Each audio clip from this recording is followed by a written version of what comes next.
Day 49 at Woodbine Racetrack on this Friday, July 24th. Track announcer Robert Geller here to take you through what will be a 9-race program on a picture-perfect day. Lovely sunny skies, temperature very comfortable, 23 degrees or 73 Fahrenheit. And a light wind from the south at 9 kilometres or 6 miles per hour. And we are on the inner turf for races 2, 4, 7 and 9. Plenty of opportunities to wager and witness some really interesting horses coming out on the weekend. We look forward to stakes action, grade 3 action. We have the Ontario Colleen, the Hendry, the Trillium on the Saturday with a big program, 11 races and a very interesting couple of first-time starters. And we're looking to the upcoming Sunday of 9, but 2 stakes races involved, the Thunder Bay and the Lake Superior. So lots to look forward to. Quite a few rider changes today. I believe that Juan Crawford has a leg that has been stapled, but no fracture. And Kamari Blackett's under the weather, and Slade Jones is off. So let's go to these changes and take a look at what is going to be a very good race day. Race 1, number 3, Mia Said. A rider change to jockey Pietro Morin, and the corrected weight is 121. On to race 2, the start of the Pick 5, a $50,000 guaranteed pool. And there are no changes. This is on the Bet365 in a turf. Once again, a firm reading, and we're in lane 2. The rail is at 12 feet. On to race 3. Number 1, a rider change on Crucial Taunt to Cave Nichols. Race 4 on the inner turf starts the jackpot Power Pick 6 and a winning ticket out there yesterday, so it resumes again from scratch. Race 4, number 2, Tis the Power, £1 over. Vet Scratch 3, Battle Warning. And Stewart Scratch 7, Encore Mo. Number 9, Rum Talk is 3 over. Race 5, a correction to the ownership of number 2, Marshalltown. Should read True North Stable and Triumph Stable. Number 6, Team Almasty, the rider David Moran. The 6th race, number 1, Your Valentino, the rider Pietro Moran, a corrected weight 123. Race number 7 on the inner turf, the rider of 2, Border Fox, is Jalon Samuel, and number 8, Celestial Heart, 2 over. Race number 8, 1, Yoda, the rider is Jalon Samuel. 2, Rapid Grey, Austin Adams, and a corrected weight of 121. Vet Scratch number 5, Sunday's Well. The 9th and final race, where the carryover in the jackpot high 5 is up to $34,069.74, will be decided on the inner turf. Number 7, Balboni's Crew, 1 over, and take out the also eligibles as Stewart Scratches, numbers 12, Paradise Perfect, and 13, Professor Reload. So the stage is set for today, Saturday and Sunday with some terrific racing coming up. It's time now for Woodbine Racing Live. Canada's great little horse, Northern Dancer, wins. There he goes, Secretariat on the outside. Going behind the champion, Alphabet Soup has scored a shocking upset. Yeah, motivated on focus. This is the moment. Gotta one-up my opponent. Running games absolutely punishing them. Gotta get it the mindset, gotta put it in motion. Game time, bet I'm coming in clutch. No hang time, and they can't keep up. The game's on the line, seconds on the time. Who can't fight? It's gotta be us. But the mighty filly has devastated them. Motivated on focus. She feels pretty, grabbing the lead. Diamond Rain coming on the outside as they hit the wire. She feels pretty narrowly. This is the moment. What a beautiful day we have in store for you today here at Woodbine. Gorgeous conditions. It is Jeff, it is Lisa. Welcome to Woodbine Racing Live as we start off another program of action. I love the 3 cards we have coming up this weekend, Elisa, and we're going to have our first Flightline baby racing on tomorrow's program. We have 3 good-looking stake races tomorrow. The Heritage Series continues on the Sunday card. And the one thing I found interesting about the Heritage Series, that race got a bump up in purses. Yep. And there were some horses that were entered in maiden races that we canceled, and they elected not to go back in as soon as that purse increase was announced. Isn't that interesting? Yeah, one of them just happens to be a half to Patches O'Houlihan that we're looking forward to from the Bob Tiller outfit.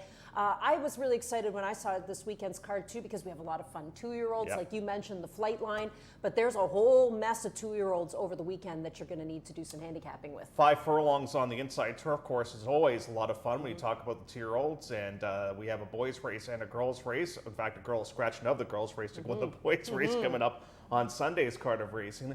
But what is it, Elisa, about me? Like, I want you to put your psychiatry hat on here. All so right. I get the day off yesterday, and what do? Watched racing. I watched the entire card of racing. Jeff.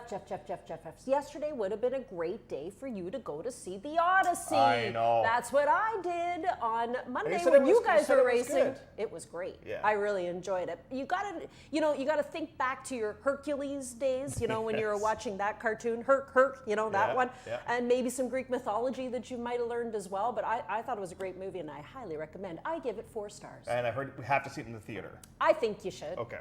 I think you should. And you got to see it in the IMAX, too. The nice thing about IMAX, Jeff, that you'll like reclining chairs. Little softer. And I don't need my glasses, because the screen's nice and big. Him and these glasses. I'll get them on by the end of the season. Herculean efforts were put in by the following individuals last night here at Woodbine. We had Rafael Hernandez win a couple. This is a Tard barn. Just no slowing down with this one. And all of a sudden, this lady on the Nile has turned out to be a bit of a rock star. Since she got on the grass. Yeah. And she paid good money, too. $23.10 the return on her. Twisting Pistons was the other winner yesterday from Sittard, whose barn just keeps on rolling. Yeah, exactly. Biggest price of the day was Lady on the Nile. And Perfect Girl continues to win races. Key of the Park.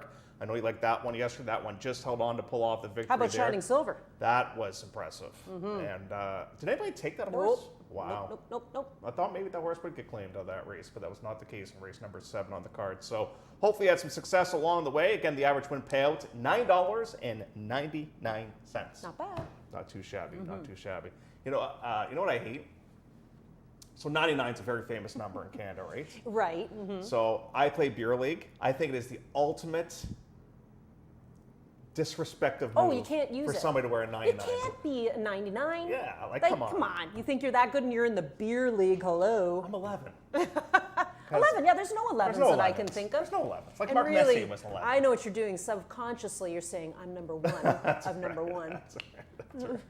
Okay, so let's do some handicapping now. Topic number 1 is going to focus on non-winners of 3 in here. And we're going to start off, Elisa, with the biggest hot potato of the day. And this is Armstrong. Because Armstrong is talking about going from the penthouse to the ground floor in here. I got to try to beat the horse. I don't know if you're going in this one's direction, but I'm going to try and beat Armstrong here today. Jeff, I have to tell you, I had such a laugh when I read the Daily Racing Forum comment from Ron Gearking. Did you happen to read I did that? not read it. You might want to get it. And if you haven't, get a copy, because you know how they write, a little Closer bit, looks? Ron writes a little bit of, closer looks, a little bit of information. I had a good laugh when I read about Armstrong. Did he use like a Lance Armstrong reference? Well, no, but he basically said, and I think I'm right on this, I could quote it, avoid it like the plague. So, yeah, I'm sorry, I probably shouldn't be laughing at that. There is an owner on this horse, and here's a look at him. But, that drop is a big one. However, the barn, whatever they send out, wins. Cut 'em loose is where I'm going to go on the cutback here to 5.5 furlongs for Devin Gittins. This barn busy yesterday, claiming a number of horses. But I think the cutback might, we've seen speed from this horse in the past. It's just a matter of carrying it. It's $7,500 claimers, Jeff, and that's kind of hit and miss with a lot of them. They take their turn. JMR Speedy Escape is my second pick in there.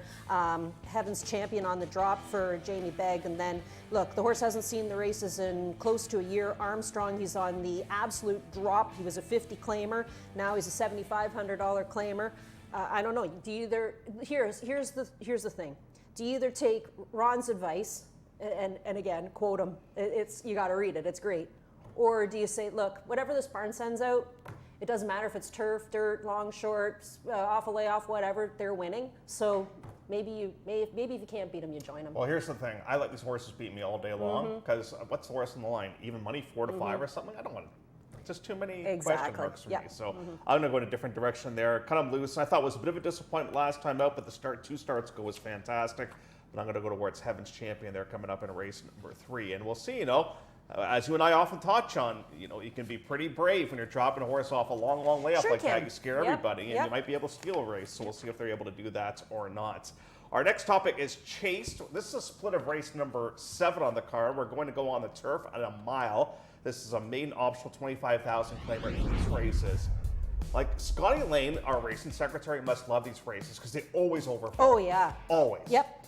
And especially when they're on the turf. So we have a couple of scratch in this race. We have Battle Warning that's out, and we'll also scratch number 7, this being Encore Mo.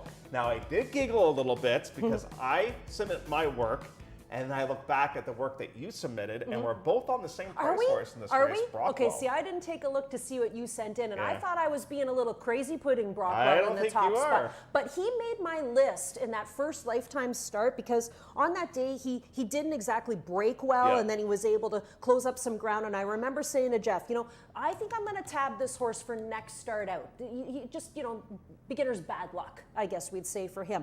But now today, the fact that this horse is getting onto the lawn and has shown us a bullet move on the training turf course in 49-2, that's enough for me to think that this horse is really going to move up on the grass here today by the factor out of a Smart Strike mare. I mean, it is there. 10-1 is the price morning line. We'll have to wait and see if that's how it actually turns out. But I went to that one. The replay I'm going to show you is from the 4 horse, who will likely be the favorite, and that's Sanhedrin for Tino Attard. You get Rafael Hernandez. Now watch this race. We're on the grass at 7.5 furlongs. Today the horse has to go a little bit further, and that's okay. But right about here, you'll see Rafi pull his stick out and give that horse a real good whack. One on the hind end, one on the shoulder to get him moving. And there's another one on the shoulder. Another, he is pretty aggressive with this horse, which kind of makes me think maybe he was being a little lazy. The other thing here is, he has to kind of alter course a little because he has to get around the 4. But you'll see here, he goes back to that left-handed stick again. Never at any point in time did Rafi switch sticks to the right. I don't think he can. No, I don't think so either. But I like the way the horse ran on late in the race too. So I think he's probably going to be the favorite. But me and Jeff are both taking a flyer on Brockwell here because of the fact that he gets onto the lawn today. And not only is it you and me, but Ron has jumped aboard as well, whereas Doug has gone towards Sanhedrin. So yeah, I think they're the players in here. I'm just hoping to get a price on the John Ross trainee. Brockwell's mom was a stakes winner on turf, a 6-time winner on grass overall. She's dropped 2 turf winners, 3 route winners. Yeah. It's just, if ever the horse is going to wake up, it's going to be today. And then you have Mr. Dependable, who's going to run well, Night Striker, second best last time out, and did lose a win through disqualification, but we are now officially over 28. Yeah, and then I did toss in this Holy Rambo for the 4th place spot. We're going to try another rider here today. They've tried Flores, they've tried Wilson, now they'll try Abley. And again, horse didn't break that well in the most recent start. Let's get to race number 5. Guess what it is? The main optional 25,000 claimer going 5.5. And when I saw the overnight before I printed off the PPs and I saw Be the King, I said, oh, that's my pick. I mean, the horse should jog for $25,000. But then, this is very uncharacteristic for Julia Carey. 1 work since May the 3rd. Yeah, 1. I know. I've seen a few like that, especially yesterday, Jeff. Horses that hadn't raced since the end of May and then only 2 works back, and now they were racing. It kind of made you, but they were, lower end claimers. We're looking at a horse taking a drop from 40 in for $25,000. I actually went to this Sure Shot Timber because this is a horse who I thought raced well in the most recent start to finish 3rd. There was obviously some improvement, and maybe blinkers had a lot to do with that. This horse, it could have been the drop as well. Debuted in the optional 40s, was 7th beaten 16 lengths, dropped in for 25, added the blinkers, and they were able to get a good 3rd place finish out of this horse. So I went the way of the 5. I think the 7 is interesting too. New set of eyes. We have a ton of respect for Lauren Richards. This horse was claimed off of Lauren and now goes into the Andrew Smith outfit. And speaking of Lauren Richards, his assistant trainer has now become the trainer of the 2-horse Marshalltown. And again, we send our best to Lauren. We love Lauren. He's had a great career here at Woodbine, and he's handed the Lions over to Kelsey, I'm assuming for the time being, because she's probably going to need a little break too, because she's expecting one. She is, yes. So, but she's taking over Not right expecting now. a foal, by the way. Expecting something with 2 legs. That's right. Yes. And this is a half de Champ Tour. Right. Yeah. Yeah. I saw that. A bit of an interesting pedigree in there. The mare was a 5-time winner as well. She was a 3-time stakes winner. Just keep an eye on this horse in the paddock, because the first time that he ran it, Elisa, he was like this. Well, Like, you he would be didn't too, know Jeff. what was going on. And totally. And then it just seemed like the blinkers going on helped him out Yeah. immensely in that most Yeah. recent race. So we'll see if he's able to put 2 great races together, which is a big if, because these are low-end maiden claimers, right? So you're never really 100% sure which direction that's going to go. Wide open is our next topic. Oh, I like that. That means we should have a good board when we talk about the participants here for race number 6 now on the program. 7,500 claimers going 7/8 of a mile in here. So your Valentino gets reclassified in this spot. Commander Worsley, CC's Kingdom's a bit of a question mark at the distance these days. I am curious to see where you went, because I can't go to dissectologist. I buddy. did. Yeah. But the only reason, Elisa, was I kind of like the last race, that maybe he's starting to round into form. That's a big if, though. Well, the one thing I did like about him is that they at least gave him a little bit of a break, right? Yeah. He was racing hard, raced 3 times in the month of May and right up until June 18th. So we haven't seen him since June 18th, so he's had a little bit of a rest. He's come back to work just in 3/8, which is fine. But on top of my program, I wrote anyone. Totally. And I'm going to pick on the John Ross barn today. Yesterday, I was picking on the Darwin Banak outfit, and today I'm going to pick on John Ross. I need him to get Brockwell home, and I need him to get Awe-Inspired home here as well, because this is where I went. This horse was in a wide open 75 back on July the 10th and finished 4th. I know it wasn't maybe the greatest of races, but I don't think we've hooked a really tough group here today. At least the horse has had a win this season. It was in that 75 non-winners of 3 or non-winners of a race in a year, and kind of similar to some of the races that we had yesterday that were the wide open 75s. Some of these horses just do have 3 wins. I mean, the biggest winner in the group is CC's Kingdom for Steve Chirkup, and the next in line is Dissectologist. But for some of these horses, they've just come out of that non-winners of 3. Yeah. You know what? I really wanted to pick this Banker's Hours, but I know. couldn't pull the trigger. The first 2 starts of this season were so good. I know. So good. And then all of a sudden, the last 2 haven't been nearly as good. I did use the horse for 4th, just in 3rd for me, case, yeah. and I tossed the 9 Cat Fayel in as well. But it says it right here, anyone. It's so true. Yeah. And it's in a really tough spot from a race sequence point of view, because it's part of the pick 4, it's part of the pick 5, it's part of the jackpot power pick 6. So Maybe hit the all button. Yeah, I know. I think that's exactly what you got to do. Let's get to a half a length.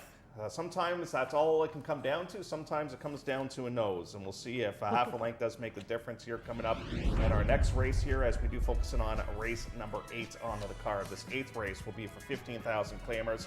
So this is new condition that we spoke of. So it's for 3-year-olds or for 4-year-olds and up that have not won 3 races. We haven't seen a 3-year-old take advantage of that as of yet. That might be towards the end of the year when they start to win a little bit more races. And as they develop Yeah. a little bit more.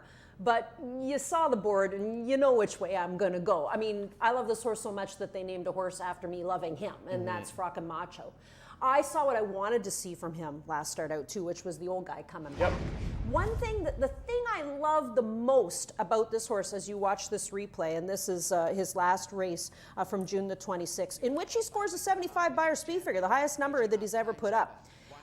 The thing that I like the most about this horse is that he's got a serious case of egotism. Like he's an egomaniac. He is. You know, he's got serious confidence. He's like when you walk into the bar and it's the sexiest guy in the room and he just waits for you to come to him, right? Like he bullies his way through. I love how he does that. He's done that in so many races when he's feeling in good form.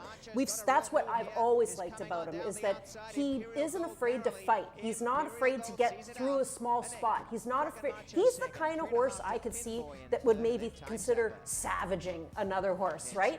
That's what I like the most about him, is the tude, his attitude that he's got. And I think he showed signs of his old attitude coming back in that most recent race. Now, I was hoping for Speed from Sunday as well, who is out. because I thought, oh, that could set up really nice for Mako, because he doesn't want the front end. He likes to sit in the tracking position and come with a run. So now that he's out, I guess we'll see the speed coming from Pinboy. You could see speed from Time Zapper. You might see speed from Commander at Sea. Hey, Pinboy has been a pleasant surprise this season as well, and I think maybe some of his better races, at least what we've seen, is when he's up near the front end. Tutti Contenti was a bit of a disappointment, I thought, last time Yep, out. for sure. Hopefully that horse can bounce back with a bit of a better race on the outside. Don't go back on your word. Was a massive rally and effort to finish in the second place spots. And against Little Red Dommy, who had that big form reversal. He was a sweaty mess when he Was won, he but ever? he won.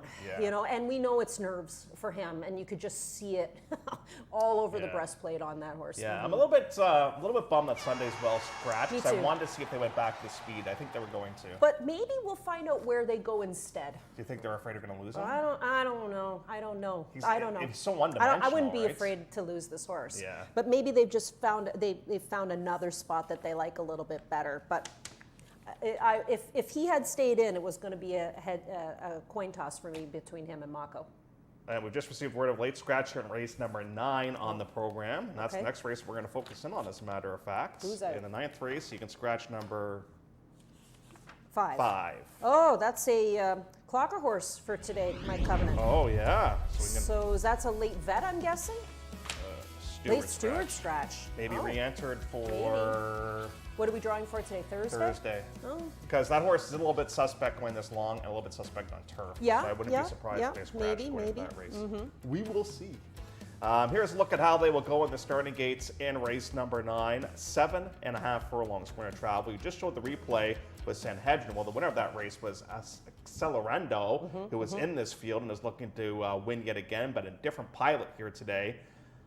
I just think, Lisa, this Zucchero was chasing Archer's Alley Answer last time out. And Side Street, who we love. Yeah, and like the horse is Yeah. probably saying, I can't keep up Yeah, with are these you horses." kidding? Yeah. Kevin, drop me in. Yeah. Yeah. And Kevin says, I'll not only drop you in, I'll gelt you. Yeah. And how do you feel about those blinkers coming off as well? I use the horse in the top spot Same. too.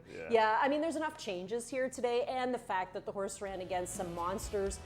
Jeff and I both love Side Street, Archer's Alley, Ash's Archer as well. Yeah. I mean, he's been in against much tougher. So he gelds him, he takes the blinkers off, he drops him in for 25, and he puts Hernandez on today too, which is a confidence booster for me. So I'll use him in the top spot. Now you can see that Ron's put the one up top, who should be a speed factor in this race as well, from another hot barn, the Bill Theranis outfit. Yep. And Bill's busy on the Sunday program with quite a few Couple two-year-olds. babies, yeah. Giving Jeffrey think of the Alderson a first shot race. on one of them, and And Fraser. Emma. I think Emma's on Emma's the on one one. and Jeffrey's on the other. But he does use Jeffrey He quite does, a bit. he does. Yeah, because I was trying to decide between the two, because I'm thinking, okay, well, which one is Better. his primary I know, rider? But I they know. were both almost exactly the same. I know. I wonder if they've been buddies in the morning. I wondered the same thing. I actually used the one with Emma up on Yeah. top. I used the one that had racing experience in that race. Just. The Steve Churkoff. But I don't love the Yeah. 2 weeks back with a 2-year-old. But so second you've got Accelerando. Who's Yep. your third pick? Just out of curiosity? Well, it was going to be the 5, my Covenant, who's out. So it's So now- now it's the Oh, 10, Connor. Connor. Connor's. That was a disappointing race because I know. he was traveling so nicely, and then at the top of the stretch, it's almost like, okay, I've had I've enough. seen him do that many know. times, though, Jeff. Pulls out the anchor. Yeah, exactly. It's like, okay, we're good, and Yeah. then decides he wants to park it. But Frustrating. yeah, frustrating for sure. Plays of the day. Okay, You I had had at least one. one of them win yesterday on the Yeah, program. yeah, I had a lot of seconds and other things yesterday. And like I said on the show yesterday too, it's Thursday. You think you got 7, 8 winners, you're going to have 2, I right? know. But yeah, let's see what we got that we can get home for you this afternoon. Brockwell, okay, I made him a price play today because I just want to see him on the grass. Sure Shot Timber, I think, can break the maiden. Frockamako, he's back to his old self. Now, I do read there, it does read good setup because I was hoping for Sunday as well. But I think Right. we'll still have speed and drop and pop for Zucchero. Okay, who do I got in here? I lost one of mine, that being Sunday as well. This my boy Bruce went long for the first time last time. I thought ran a tremendous race. Yep, in much that better. most recent event. My best bet is going to be Stratus. I think the horse can double things up. I think it might be a little bit better on turf myself. My value play is going to be Brockwell as well. So worst case scenario, I can only lose 3. As my other one scratched, that being Sunday as well. Robert, you are a braver man than I, boy. man. Even money on a You horse. didn't read the form, clearly. Even money on a horse that hasn't run in a long time, taking a massive drop down in class. Doug is going towards Fen del Mundo. That one coming up in race number 7 on the card for this De Rousseau outfit. Showed very good speed last time out, and now does get the face easier. And Ron does think that Accelerando has a chance to double things up. Let's take a look at Geller's pick 3. Is he Nikki Armstrong? What do you think? No. He's going to go to race number 7 on the program. So this is a classic 2x2x2 ticket, just $8. Probably one of my favorite ways to build a ticket. You're not going to get killed, and you always have backup. So he's got Fin del Mundo, Gogo Alexander, got your horse, Don't Go Back on Your Word, and It's in the Cards, and Balboni's Crew. That 9th race is a challenge. That's a tough one. It is. Let's look at Robert's ticket if you want to play along, and then we'll start off in race number 7 on the program. I think that's it. I think we're Well, going to take a break. till the break. Yeah. Yeah, we're going to take a break. Okay. When we come back after the commercial break, we will go down memory lane and we'll talk about some fantastic stakes races on tomorrow's program. It is Woodbine Racing Live for a Friday. Great to have you with us. Love horse racing? HPIBet.com is Canada's leader in online horse betting. Access thousands of live races from hundreds of tracks worldwide instantly. Enjoy the most advanced betting tools like AI Smart Picks and exclusive cashback rewards you won't get anywhere else. Join today and get up to $100 in free bets. Get the ultimate horse betting experience with HPIBet.com. Announcing the Empire Trillium Series, a multi-year $3.2 million 14-race program at the brand new Belmont Park and Woodbine Racetrack, restricted to New York or Canadian foaled horses. This new event kicks off the day after Christmas with 4 two-year-old stakes races on Belmont's new Tapeta surface and continues all spring and summer through late July at Woodbine. The Empire Trillium Series. To learn more and enroll either New York or Canadian breds, go to NYRA.com/EMPTRI. This summer, experience the thrill of Canada's biggest race day. The King's Plate, Canada's most prestigious horse racing event, where elegance meets excitement and tradition meets celebration. Tickets on sale now at kingsplate.com.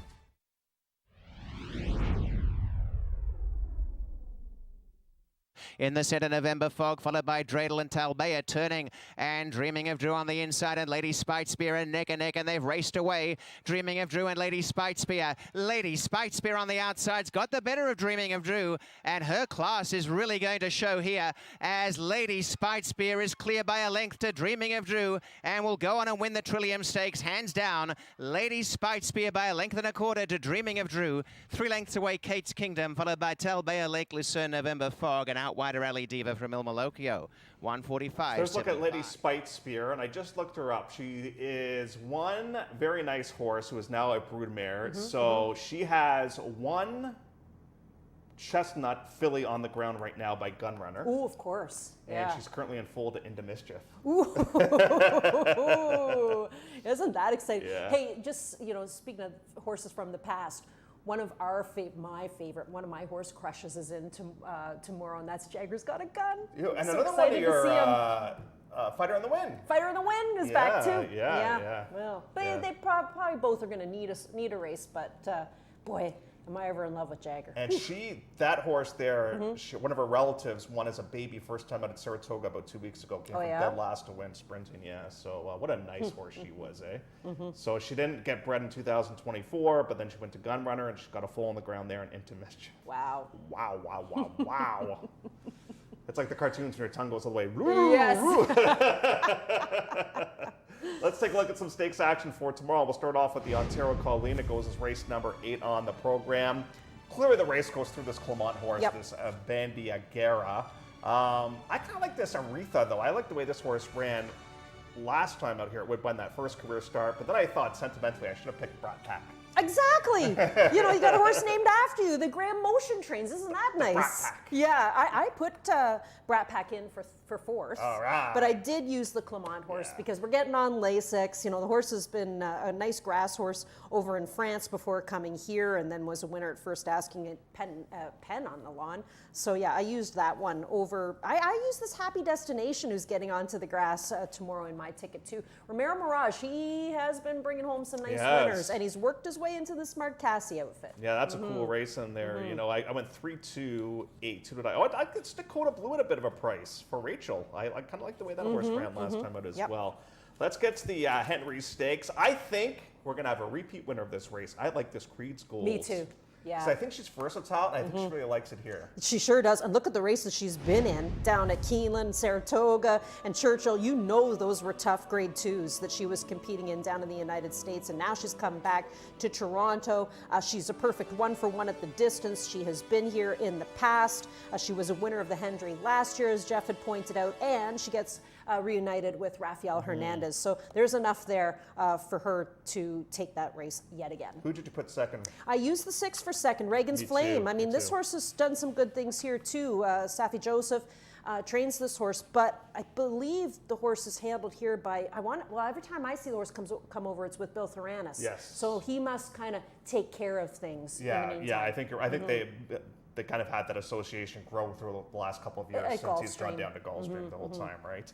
Let's get to the Trillium Stakes. We get set to go 9 furlongs. There's no question the best horse is on paper, and this is Rashmi, but it was going to race on the synthetic for the very first time. So I did use Rashmi in the top spot. We haven't seen the horse race since the end of May at Santa Anita when finishing second in a grade 1. But I mean, this is a horse coming out of a second place effort in a grade 1 on the turf at 1 1/8 to come here to Toronto and compete in a grade 3 at 1 1/8 on the synthetic surface. Now, if you look at the workouts, guess where this horse has been based? Yeah. Turfway Park. And how many horses have we seen come from Turfway to just dominate here in Toronto? You know what is so scary about this horse? I remember it like it was yesterday. This one ran on one of our big days in 2024 and won with Frankie Dettori aboard, and he could have claimed this horse for $40,000. Yep.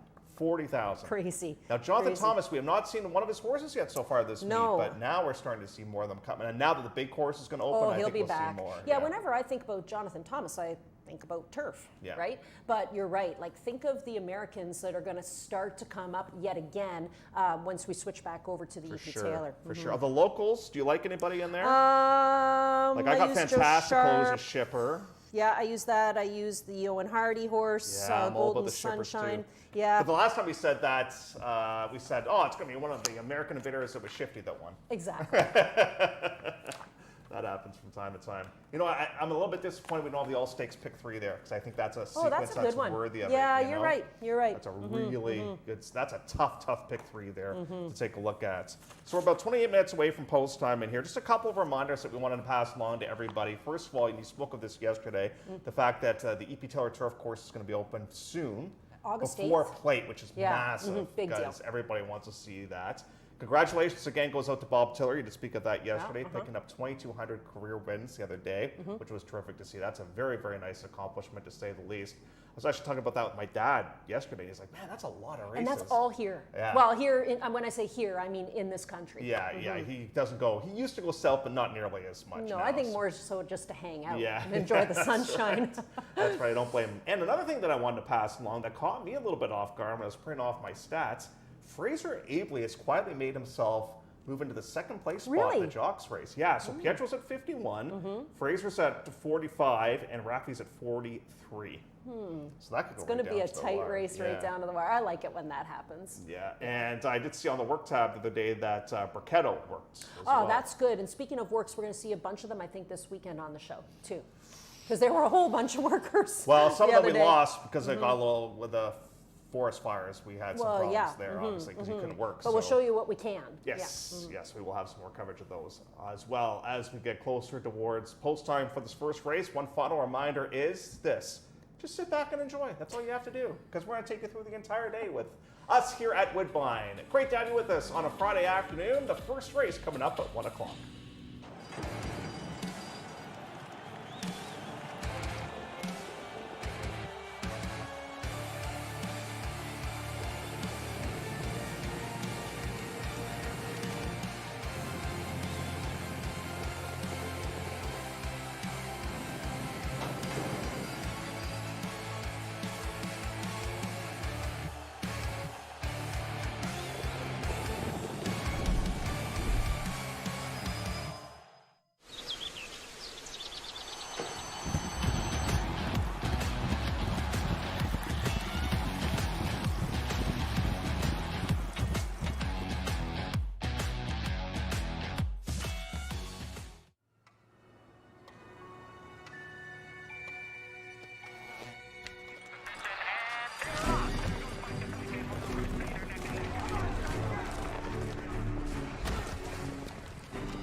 Welcome back inside the studio, the climate-controlled studio. We're always very comfortable here, but I think everybody's comfortable today with the temperature. Beautiful, beautiful. Yeah, just fantastic day for Great racing. day for racing. And the forecast is supposed to get a little bit warmer on Saturday and a little bit warmer on Sunday. Look at all the schoolers in behind us too, because we have a lot of baby races coming up over the next couple of days, and I see a whole mess of them in there. So. Well, you know what?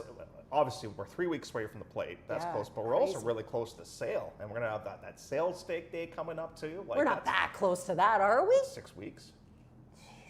Kids are back at school soon. Really? They haven't even hardly gotten. July's almost over. Wow, wow. Unbelievable. Race number 1, going a mile to 16, 7,500 claimers, non-winners of 2. Captivating Name, the choice. So this is a horse that has been a bit of a disappointment to me since coming back from Florida, but might be able to get back on track in here. But I'm going to go, as you are, towards this inside horse, My Boy Bruce. And remember the last time this horse ran, there was like multiple inquiries in the race, and the winner got taken down. But, you know, all in all for him, he ran a really good race. And that was the first time that they stretched him out too. And I see, now that's my only concern. You know, you've seen it happen. Highway to the Moon's a great example. They stretch a horse out and he's able to keep on going and relax and carry his speed. Now, the trick is going to be, can you make him do it 2 times in a row? So for My Boy Bruce, he raced so much better at a mile and a 16th with that 3rd place finish. He did get, there was a DQ there and all that other jazz that happened.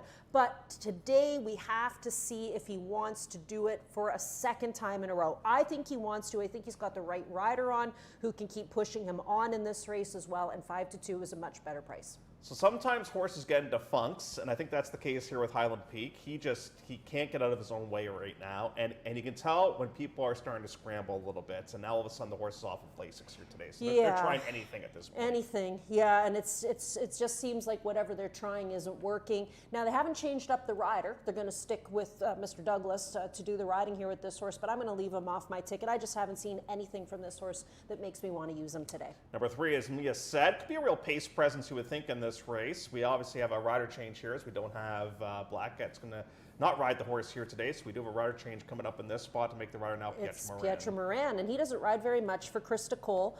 But, you know, this is a horse who had a decent comeback race in the April 26th race, and then I think he just was in too tough in that 15. He belongs here in the $7,500 price range, and he can be a horse that could possibly set the pace here in this race. He does seem to be one that when they do stretch him out, he wants to be up near the front end. Monday Morning is the number 4. Better run last time out for sure, going around 2 turns. He comes out of the same race as My Boy Bruce, where there was all that bumping going around, and he was one of the horses that ended up being checked in that race. So he has a bit of an excuse. He was at a big price in his July 6th race. Today, 5-1 is the price at this stage in the game.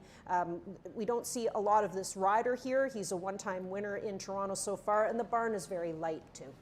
What the heck happened with all bets are off last time? I mean, it's as simple as he hated the grass? That's what I was thinking. Jeez, I don't know. I mean, Jeff, like, it's one thing to say toss the last race, but it's another thing when you see how poorly he raced, that he wasn't able to score a Beyer speed figure, which is really unusual, and he walked off of the course. I mean, okay, like, what do you do? Like, obviously, you have every right to drop the horse in for $7,500, and to me, he's a huge hot potato in this spot, too. I don't think anybody's going to take a look based on how that last race went. So if Debbie's trying to steal one with the horse who just hated grass, well, maybe you do want to include this horse in your ticket. You're so lucky. It's as simple as just play the hot barn right now and stick with it. What was the thing that they said on Seinfeld You when are you sneezed? so good looking.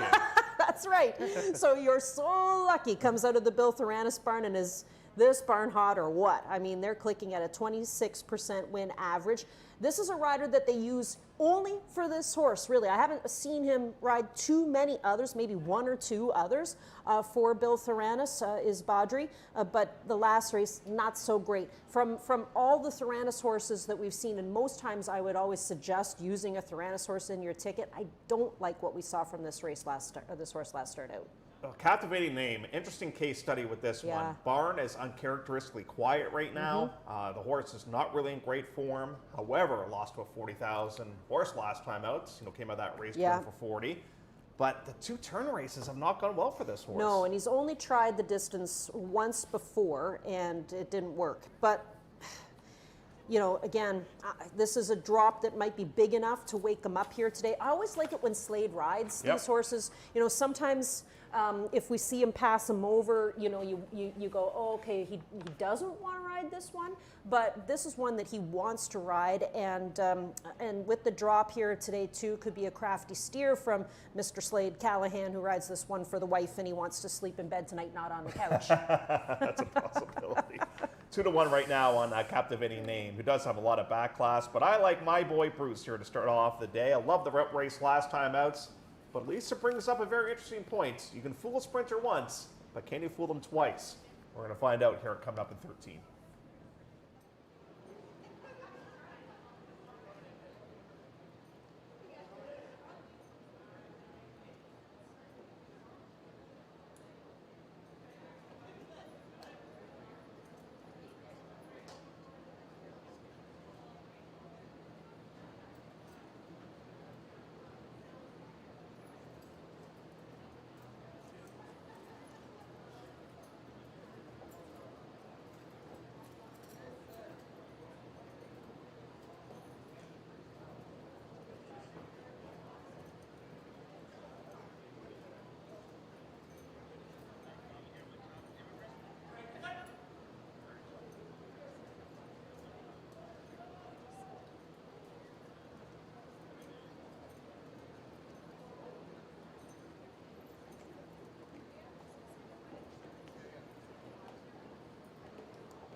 It is the call to post. Our first race coming up on our 9-race card on this Friday sees a rider change on number 3, Mia Said, to Pietro Moran, a corrected weight of 121.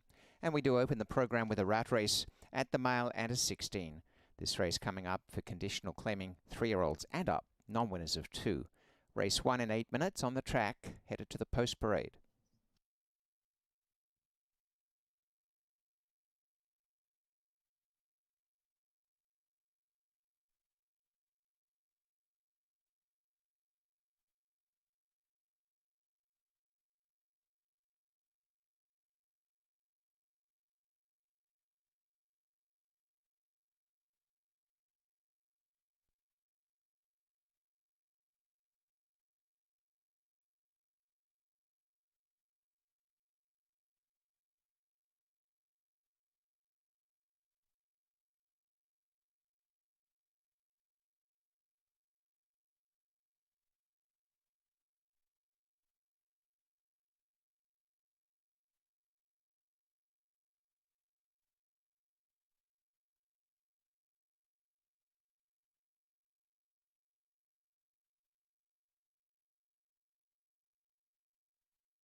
We are not.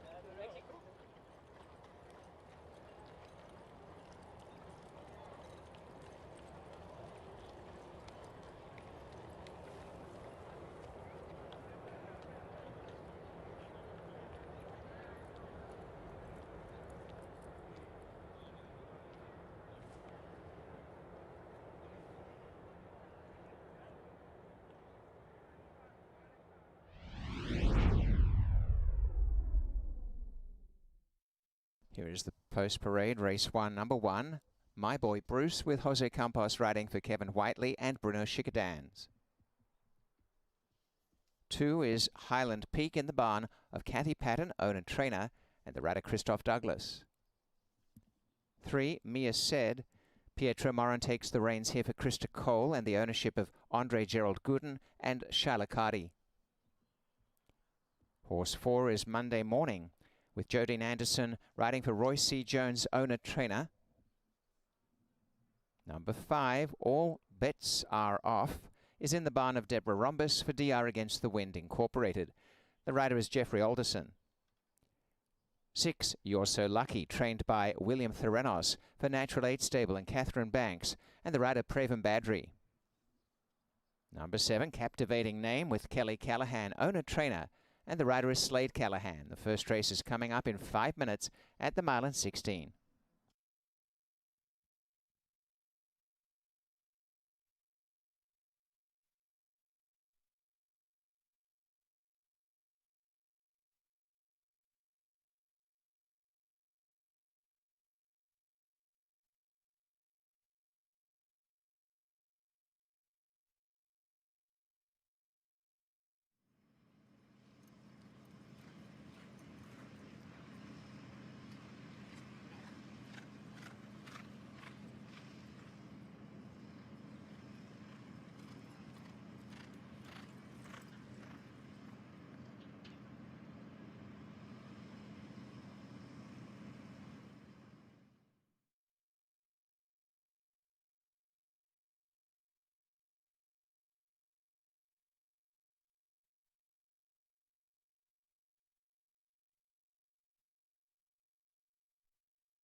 3 minutes to post time.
And we open the program at 1:16 for the 9-race card at Woodbine here today, with the inside gate to My Boy Bruce, who is currently equal favourite as they move up.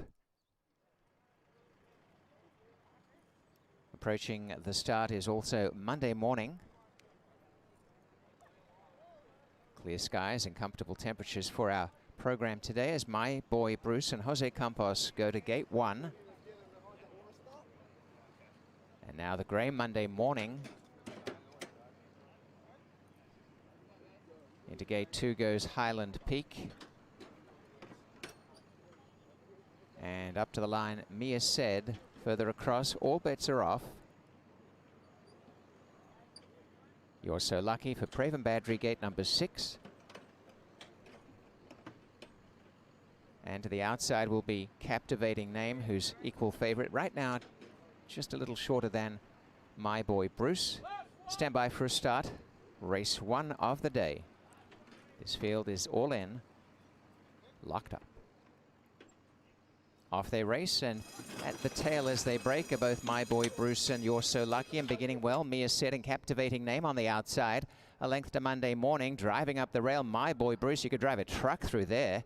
There's absolutely no interest in the rail for some of those horses out wide, and now deciding to come across Mia Said, but took a while, and leads the way by 2 to My Boy Bruce, and shot well ahead again. Opens the lead to 4 lengths just like that from My Boy Bruce, Captivating Name. On the outside, all bets are off from Monday Morning, and back second last is Highland Peak, and a gap of 3 lengths away last, You're So Lucky.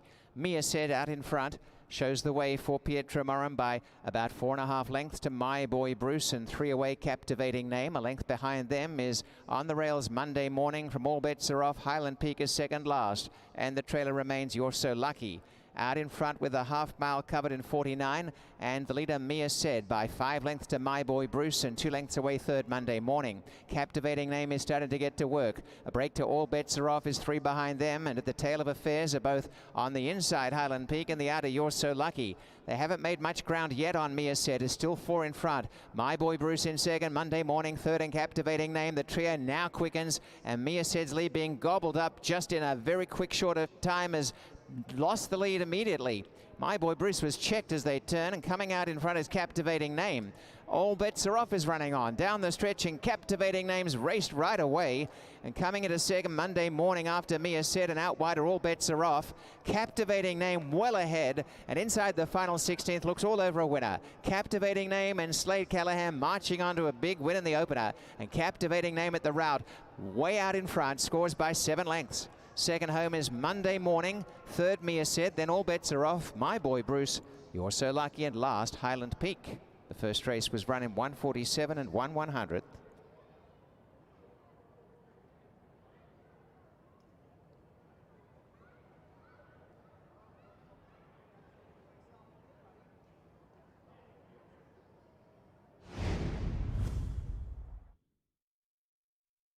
A big win in the first race to number 7, Captivating Name. First quarter 24 and 2, a half a mile, 49 flat. 3 quarters 1:14 and 1. The mile 1:40 and the final time 1:47.01. And the numbers 7, 4, 3, 5. 7 Captivating Name first. 4 Monday Morning second. 3 Mia Said third. And 5 All Bets Are Off has run fourth.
We have a rider's claim of foul, and that is second against the winner, alleging interference at the quarter pole.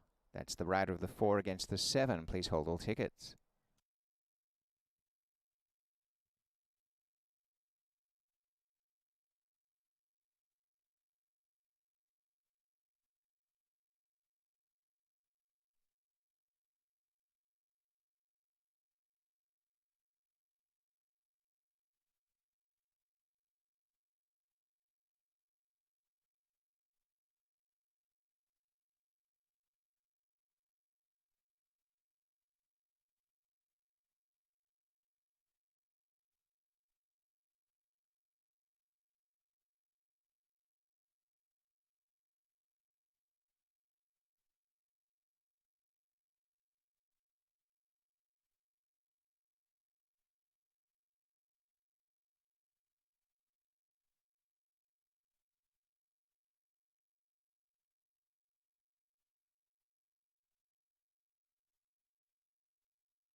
We await the outcome of the claim of foul, but Captivating Name, a Big margin of victory is the unofficial winner, and the Bay Gelding is 4 by point of entry from Captivating Dancer, Kelly Callahan, owner-trainer, Slay Callahan, the rider, and bred by C. Scott Abbott Racing Stable in Ontario. So it's still unofficial, but if this holds, Captivating Name becomes a 2-time winner.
That claim of foul was not allowed. There is no change.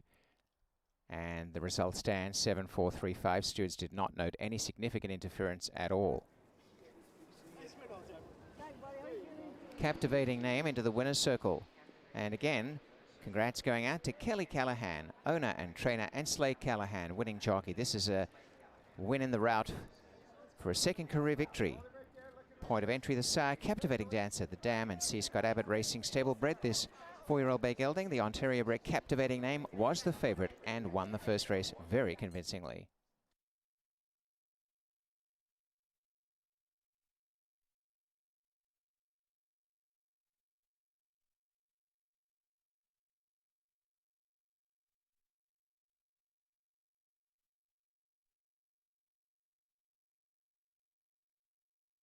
So those numbers official return $5 even for number 7, Captivating Name. How about number 4, Monday Morning to place, $7.50, $4.20 to show. And number 3, Mia Said, $4.60. That exacta $38.30. Trifecta $126.80.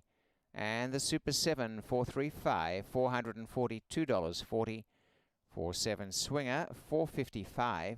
3-7, $4, and 3-4, $7.50. Race 1 payouts.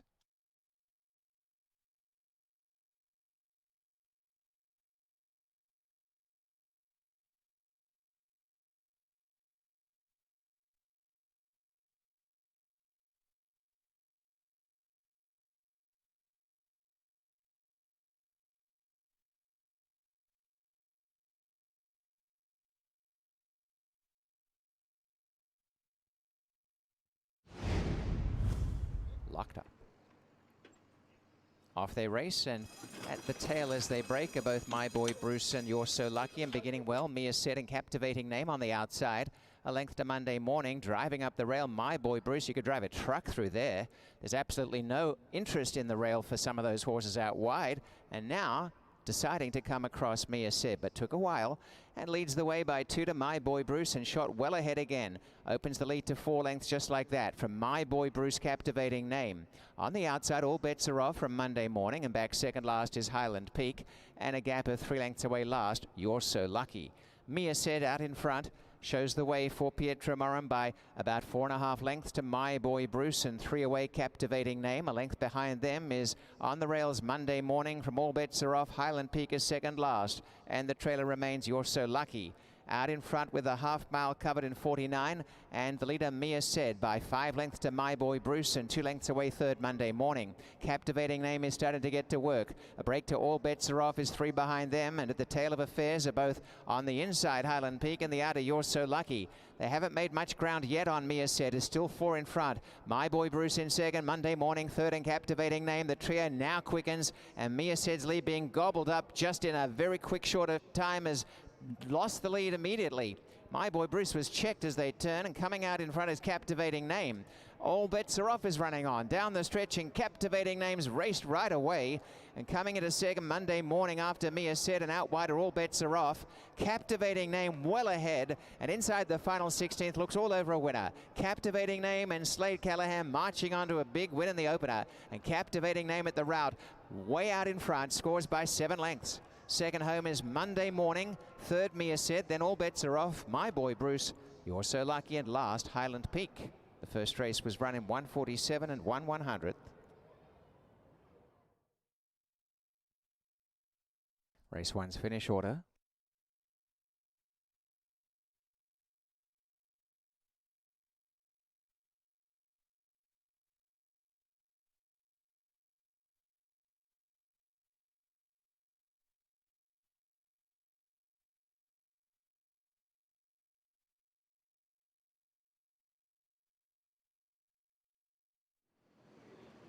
Onto the Bet 365 in a turf at the start of race 2, which is 17 minutes away. The firm going, lane 2, 12 feet, the conditions today, and there are no changes as we commence the $50,000 guaranteed pick 5, race 2.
Captivating Name is now a 2-time winner and a winner going around 2 turns. Has to survive an inquiry, but easily the best in race number 1 and does strike at odds of 3-2. Congratulations to Team Callahan for the victory there. Second race goes on to the inside turf course, 25,000 claimers. is for 3-year-olds or 4-year-olds and up that are non-winners of 3 races. The inside turf course is listed as firm. And we'll start off with the one, this being Exude, was beautifully prepared off the bench by this outfit to win on turf. Last time on the main track, it did not go as well. No, and that would have been a race that was originally scheduled for the turf, but it came off of the turf, correct? And so they ended up partying on the main track, and it didn't work out. Cocoa is a nice horse, though. I mean, I think Cocoa is on the program on Sunday yep. and looks like a serious threat to repeat. So they tried the allowance race, and now they're just going to drop down for $25,000. I think this is the right placement to get a win here today. You get Wilson aboard. She was aboard for that win on the grass at today's distance as well. A serious win player here in this spot. Both you and I are going to take a shot on Stratus. She's in good form right now, or he's in good form right now, I should say, and he has had success on this course in the past. What I like about him too, Jeff, is the fact that he ran a career best back on June the 7th with a 72 Beyer speed figure. That's the best number he's ever put up. He looked really good that day, winning too, getting past the horse who was in the second spot, which I think was a Barb Minchell runner. So it's Raffy who's back aboard, and like we've talked about a few times, I haven't seen Raffy ride a ton for Bob, but lately we've seen him ride a lot more, especially since Sofia Vivez has left town. So Hernandez gets a nice opportunity here to try and get 2 wins with this horse for Goldmark Farms. Now we're going to get to one of the speedsters in the field. This is the 3, Blondina's Boy. Right, so I've got the same thing as you, put the horse down as a speed player. Austin Adams to do the riding. He was a winner against 15 non-2, and you know, this is obviously going to be a little bit of a step up to try $25,000 claimers and get back onto the turf. He's been on the turf in a past life when Eric Raganoff was doing the conditioning, and he actually broke his maiden on the turf as well, but it was for $15,000. I think 25 is just a little tough here. Agile Dancer is number 4. It is going to get on the grass for the first time since last fall. Right, so he's been on the lawn quite a few times compared to others in this race. I mean, he's raced 15 times on the turf from his 36 career starts. And he's had success with a couple of wins, some third place efforts. He's made over $60,000 on the lawn. His first 2 starts this season on the main track, they used the waiver claim first start out. They ran him in the 25 last time, finishes 6th. I think he's getting back to hopefully his preferred surface here today, and Davey Moran's going to stick around. Yet another different pilot here today, Lisa, for the 5 Starship Serenity. Yeah, it's like they're still trying to figure out who it is that clicks with this filly. Now that's the trick. This is a filly taking on the boys here today. So I'm guessing they're here because it's the distance they want and it's the price tag that they want as well. When going a mile and a 16th back on June the 12th, the horse actually closed up some ground to finish in the 4th spot under Flores, and that was with a wide move too. Today, it's Fraser Abley who's going to take over. And again, they've tried plenty of different pilots. Don't forget that this horse was winter raced as well down at Gulfstream. Now, I know that the 6 has to be hustled to get to the front, but even saying that, Elisa, the speed has really declined of this horse. See, that's exactly what I look. And I think they're coming back a little quick too. Maybe not ideal, but my guess would be that he didn't try. I mean, if he doesn't get, you know this and I know this, if he doesn't get to the front end, he really just doesn't even bother trying. So maybe he came back to the barn and he wasn't even taking a deep breath. Today they're going to change things up. Now, Davey might have already had the call for the 4 because Davey's the guy who knows him best. But if there's one thing about Campos and Squires, they've been a nice combination over the years. And Campos knows what the job is. You gotta hustle this horse out of the gate. So watch for that and maybe a couple of taps of the stick too. One horse that really likes this course is the 7 True Shot, but can the horse be competitive for 25? Right, because for $15,000 he didn't get a whiff, and that was against the likes of Little Red Domi. I think this is a tough spot for him today. And banking on a miracle could be a speedster from the outside. I would agree, and you know what? The last race was in against a tough one, DeWolf, who really woke up when he got onto the turf. DeWolf's next race is not a reference you want to use because the race came off of the turf, but certainly DeWolf on the grass is a good one. Awesome Rainbow is a horse who's come into form as of late too from the Bill Theranis outfit. Went in for $25,000. He was a good closing 4th place finisher. I think he was just simply hooked a tough group last start out. 25 might just hit him right between the eyes. Our first race of the day was 2 turns on the Tapeta. Now we're going 2 turns on the Bet365 Inner Turf Course. We start off the pick 5, pool guaranteed at $50,000. It's the second, coming up in 10.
Call to post, race 2 of the day is on the Bet365 in a turf, which has a firm going.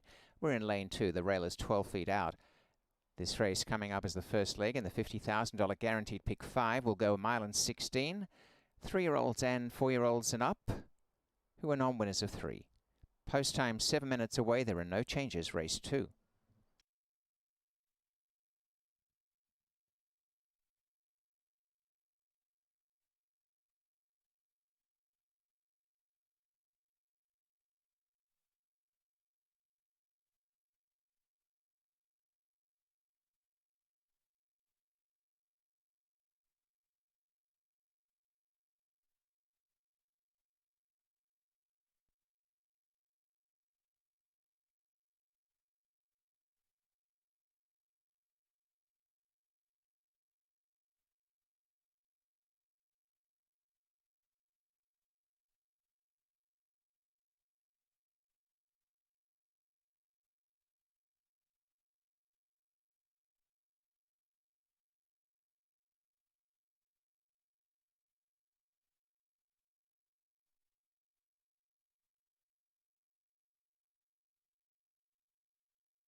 In the post parade, here's the field. Number 1 is Exude, trained by Barbara Minchell and raced by Barbara Minchell. The rider is Emma Jane Wilson.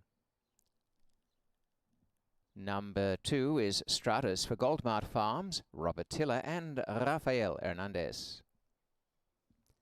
Blondina's Boy, horse number 3. Donald Hall is the owner, trained by Devon Gittins with Austin Adams.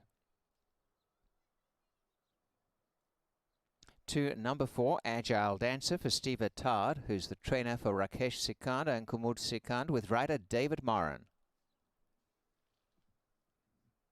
Number 5, Starship Serenity, is in the barn of Mike DePaulo for Zealy Racing Stables with Fraser Abley.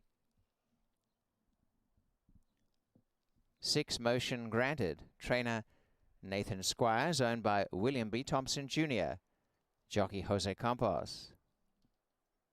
Number 7, True Shot, owned by HJT Racing Stable, trainer Ryan Jones with rider Jeffrey Alderson. And number 8, Banking on a Miracle, Romero Mirage in the saddle for Krista Cole, and the ownership, Christogale Cole and Dave Padiacci. Our second race is 4 minutes away.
The gate being put into place in this second race, a check of betting.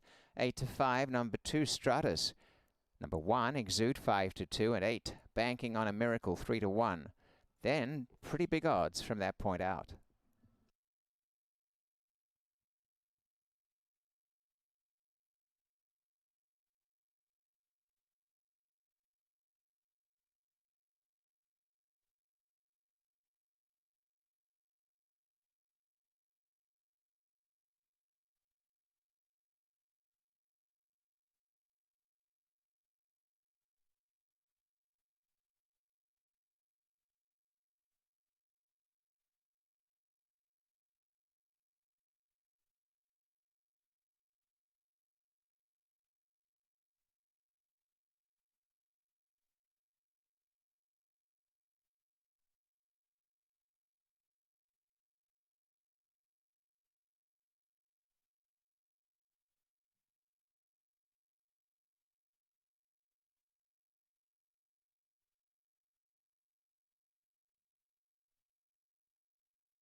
Being called to the starting gate, this race will be at the mile and 16 as we have our first inner turf race today. Moving forward for a start. Down to the inside gate is Emma Jane Wilson on Exude. And the last time on turf was a winner, has had a start since and comes into this race as second favourite currently. Moving forward is also Starship Serenity, and the field coming to the line with Stratus, currently at 9-5. Looking for a back-to-back success. Deeper out goes Motion Granted. Next along, Blondina's Boy. HJT Racing Stables had a good run of some placings of late. They're hoping to get a win here with True Shot.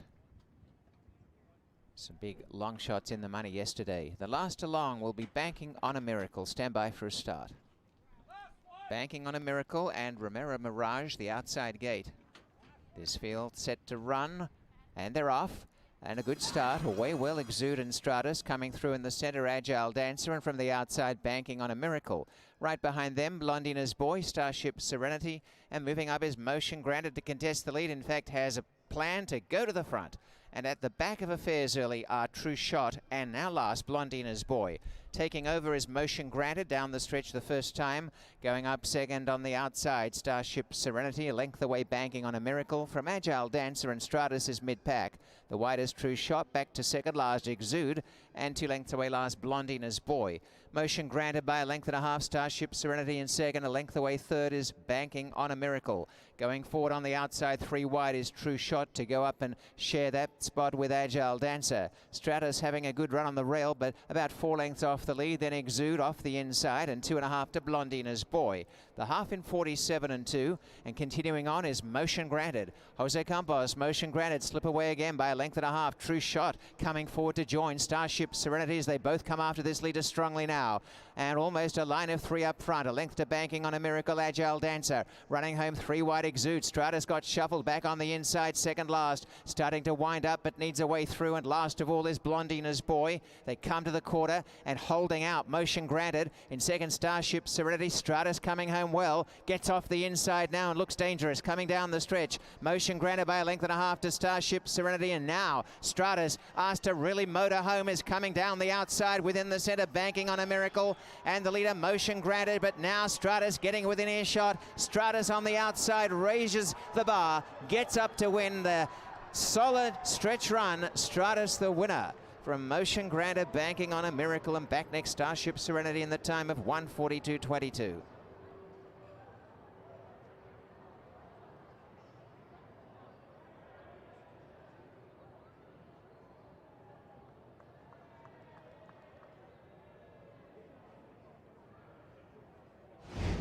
Two is the winner, Stratus, over 6, Motion Granted, 8, Banking on a Miracle, and 5, Starship Serenity. The time for the race was 1:42.22. They ran the first quarter in 22 and 4, the half 47 and 2, 3 quarters 1:11 and 2, the mile 1:35 and 3, and again 1:42.22 on the numbers 2, 6, 8, 5.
Heading back to the winners list straight away is Stratus, has won back-to-back and now a third career success. In fact, has won twice on the inner turf, as is the case today, and the previous win just last month coming on the main track. Very consistent this campaign, and congrats going out to Robert Tiller, winning trainer, and Goldmart Farms. Rafael Hernandez with another beautiful ride on Stratus for the victory, and Danish Dynaformer is the sire. Akadi Morning the dam, and was bred by Charles Fipke in Ontario. The big gelding for Stratus ending up as a back-to-back winner.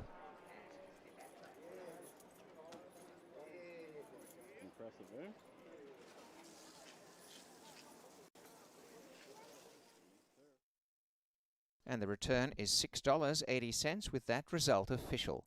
$4 to place, $3.20 to show. Number 6, Motion Granted, $7.20 and $5.70. 8 banking on a Miracle, $4.60, and the Exacta, $46.20.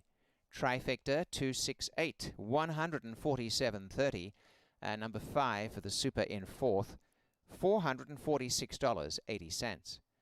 The rolling double to open the program, 7-2, $19.50. And the swinger, 2-6, $7.50, 2-8, $465, 6-8, $10.10. Race 2 payouts.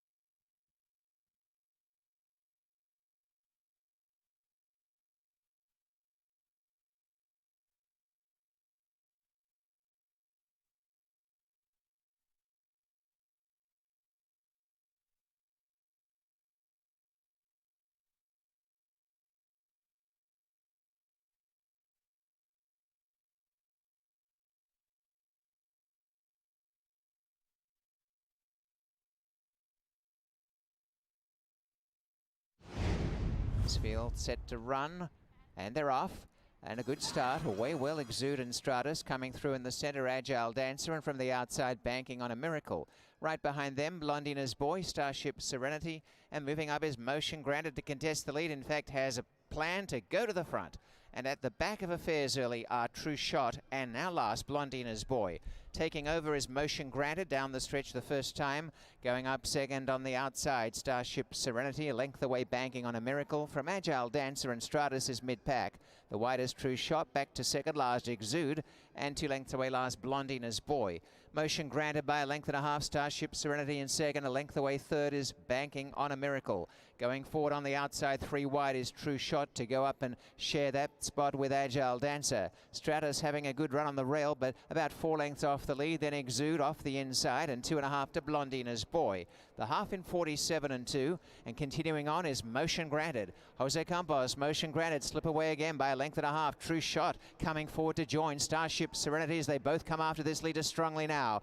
And almost a line of 3 up front. A length to banking on a Miracle, Agile Dancer. Running home 3 wide Exude. Stratus got shuffled back on the inside, second last. Starting to wind up, but needs a way through. And last of all is Blondina's Boy. They come to the quarter and holding out. Motion Granted in second, Starship Serenity. Stratus coming home well. Gets off the inside now and looks dangerous. Coming down the stretch. Motion Granted by a length and a half to Starship Serenity. And now Stratus, asked to really motor home, is coming down the outside within the center, banking on a Miracle. And the leader, Motion Granted, but now Stratus getting within earshot. Stratus on the outside raises the bar, gets up to win the solid stretch run. Stratus the winner from Motion Granted, banking on a Miracle, and back next Starship Serenity in the time of 1:42.22.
There's the second race finish order.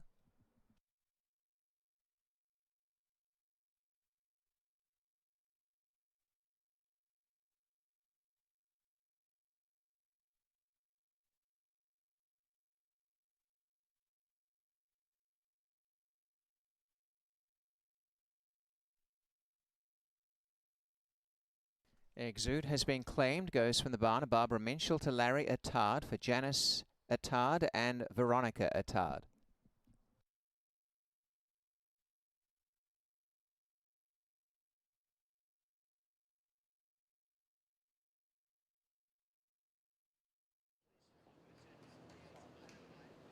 There is a rider change coming up in the third race. Number 1, Crucial Taunt. The rider is now Keve Nichols. This race 20 minutes away, race 3.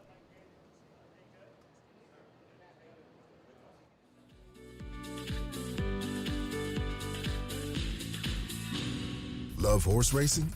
HPIBet.com is Canada's leader in online horse betting.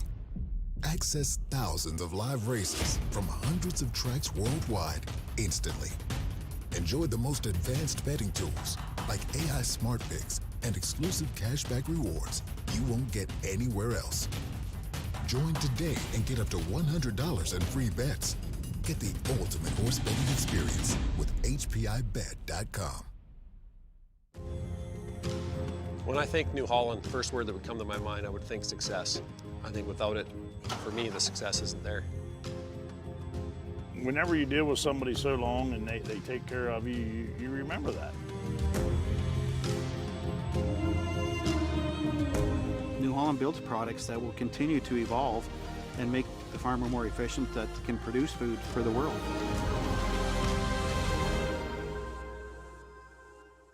If whiskey could talk, Johnny Walker Black Label would sing with notes of sweet, smooth toffee, rich fruit, and a touch of smoke. Tastes as good as it sounds. There's a reason we use expressions like storybook season in sport.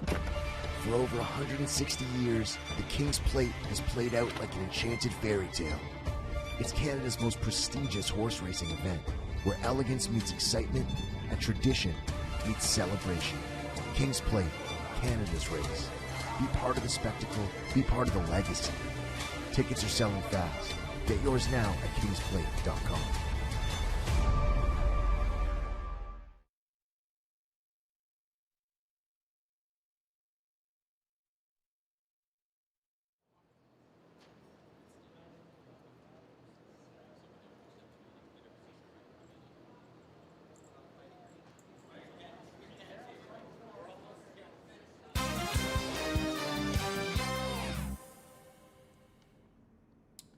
Well, Stratus just needed some racing room, and once Rafi got off the rail, flew home and nailed a very determined motion granted to pull off the victory in the second to start off the pick 5.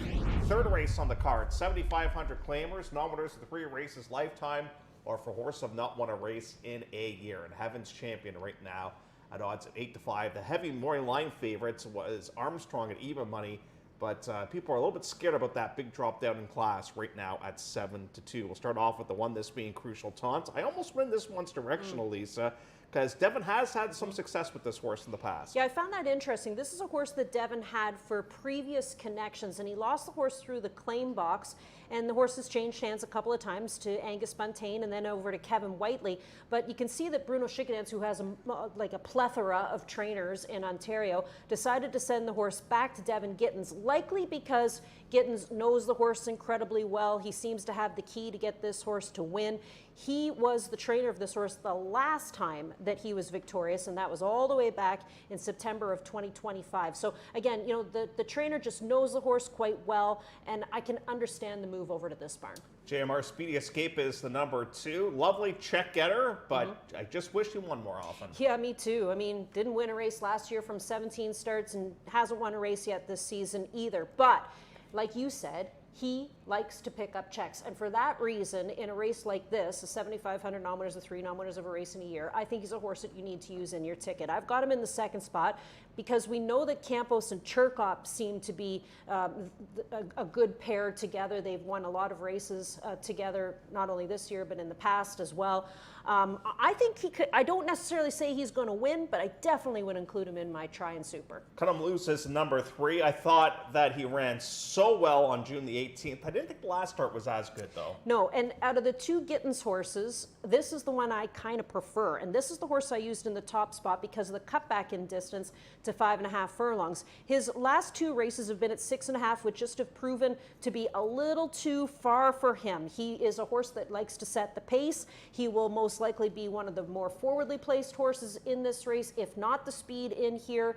And it's just that cutback that might help him be able to carry that speed to the wire. I'm going to take a shot with Heaven's Champion. I don't know how sharp he is right now, but the drop might be able to get him back on track. And you know, at 5.5 furlongs, he was an easy winner in April of this season, but was that because he was winter raced? Did that give him an edge because he had a little bit more fitness compared to others that would be locally trained at the end of April? That could be the case. But the other thing too is if we get some speed in this race, which we think we could, courtesy of a horse like this, the 3 Cut 'em Loose, and even the 5 horse could show some speed. Heaven's Champion needs that speed to run down. That's the best trip I've seen from him. That race on the 26th when he sat about 10 lengths back, came with a huge run to win by an easy 3. The number 5 is Armstrong, and here is the hot potato in the race, taking that big drop down in class. Yeah, so he was claimed for $50,000, and they were never successful enough to get this horse into the winner's circle. However, he was racing against monsters. No balls and patches. O'Houlihan and the Kennedy Road, like that, talk about, you know, throwing a horse to the wolves. And they did that there. And then even races that he was in against featuring horses like Poulin and OT, Light the Lamp in a couple of races, Poseidon Steel. I mean, these are good horses, really good horses. The issue is the fact that this horse has not raced in over a year, so you have to decide if he's a play or not. Number 6 is Coherence, comes out of a key race last time out, scratched a race down at Fort Erie, a non-3 allowance race back on June the 30th.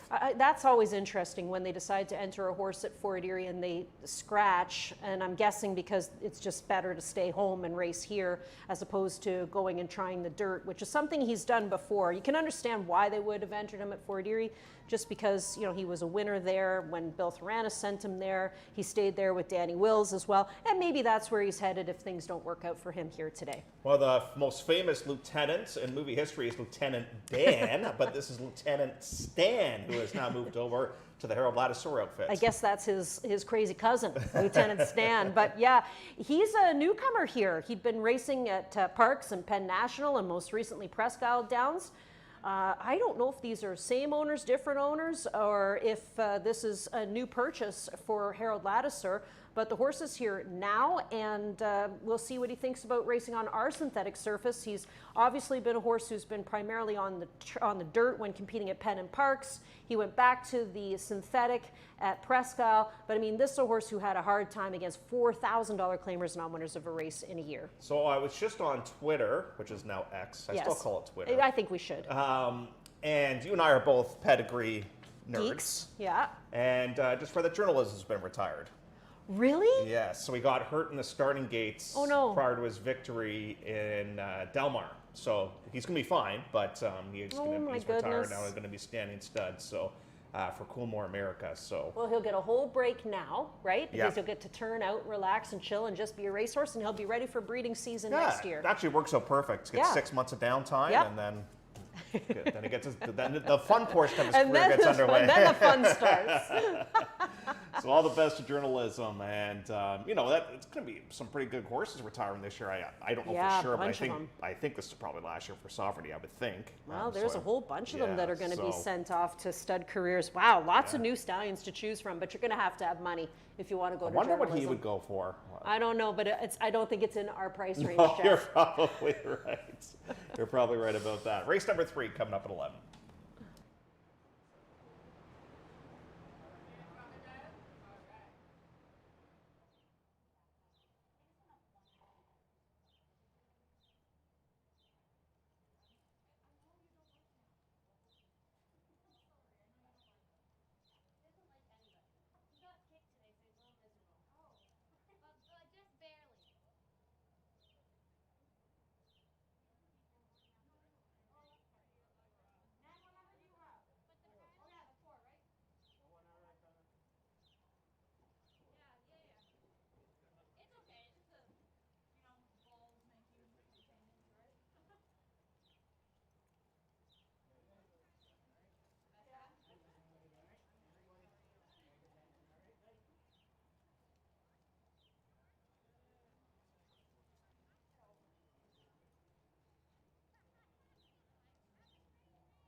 Call to post race 3, number 1, Crucial Taunt, the rider Keve Nichols. This race is 5 1/2 furlongs, and they're going into this conditional claiming race as non-winners of 3 or non-winners since last year this time as they head out, the 3-year-olds and up.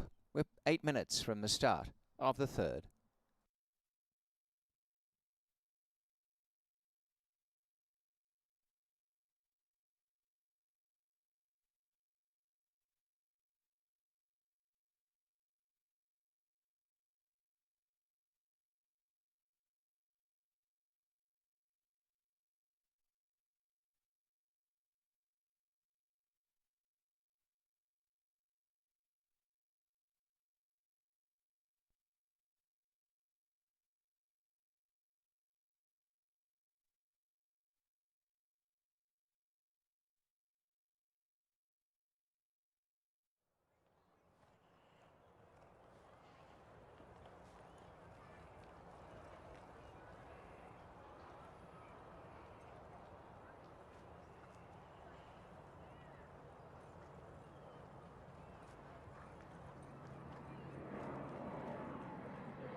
In the post parade, here's the field. Number 1, Crucial Taunt for Bruno Schickedanz, Devon Gittins and Keve Nichols. 2, JMR, Speedy Escape for JMR Racing Incorporated and Stephen Cherkop, trained by Stephen Cherkop with Jose Campos. Number 3, Cut 'em Loose, is in the barn of Devon Gittins for Bruno Schickedanz, the rider Deshaun Bino. 4, Heaven's Champion, owned by Valenti Racing Stable LLC, trainer James Bentley Begg, the rider Pietro Moran. Number 5 is Armstrong, who's trained by Michael Wright Jr. for Michael Bellissimo, and the rider is Leo Sales. Coherence, number 6, Jupiter Leasing Company ownership, trained by Hannah Springer with Romero Mirage. Number 7 is Lieutenant Stan, and is owned by OMG Stable, Harold Ladouceur trainer, the rider Christoph Douglas, 6 minutes, race 3.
3 minutes.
They are on the way to the start, and I guess the jury is out on Armstrong. There's a bit of an apprehension to this runner from the betting. It was 5-1, then came down to even money, but is not the favourite.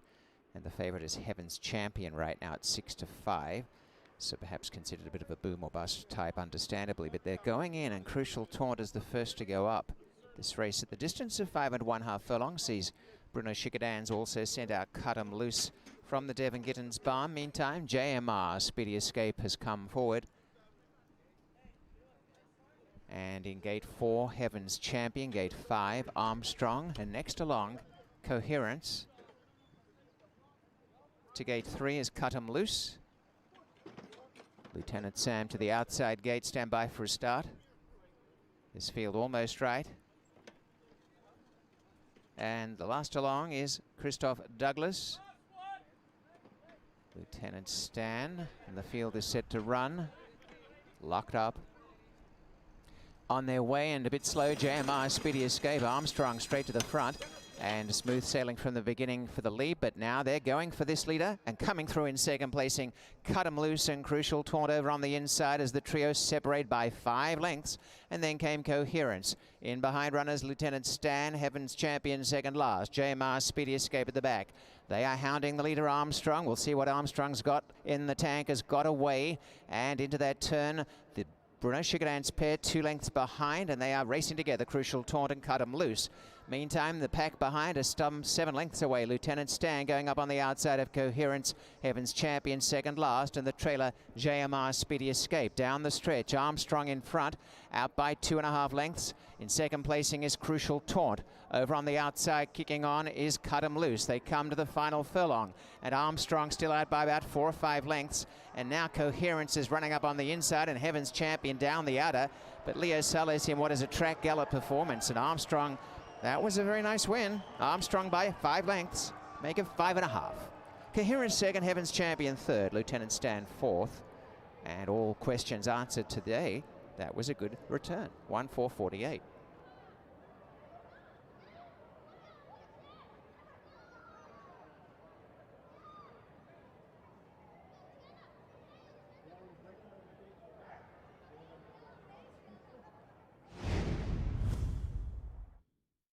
The winner is number 5, Armstrong. Did end up as the favourite at 2-1. And the first quarter went in 22 and 3, a half in 45 and 4, 5/8, 57 and 4. And the race time is 1:4:48.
Six is second, Coherence. 4 is third, Heaven's Champion. 7 fourth, Lieutenant Stan. 5, 6, 4, 7.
Visually most impressive. Armstrong never raised a sweat, and we know Armstrong's got back class, and coming off of almost 1 year to what will be less than 2 weeks to a year off.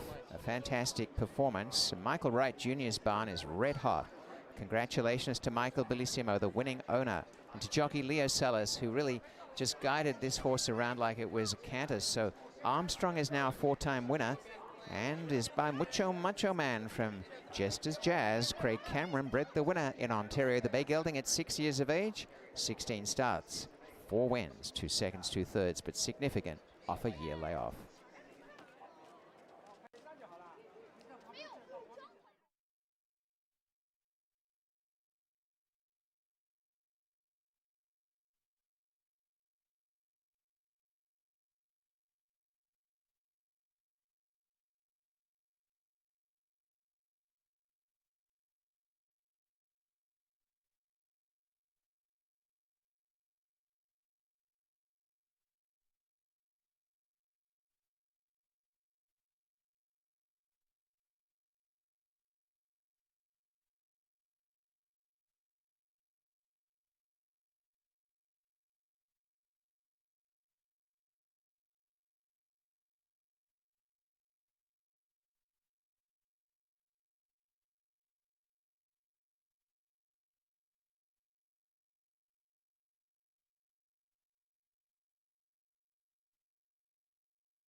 It is official, and Armstrong was the favourite in the end, paying $6.50, number 5.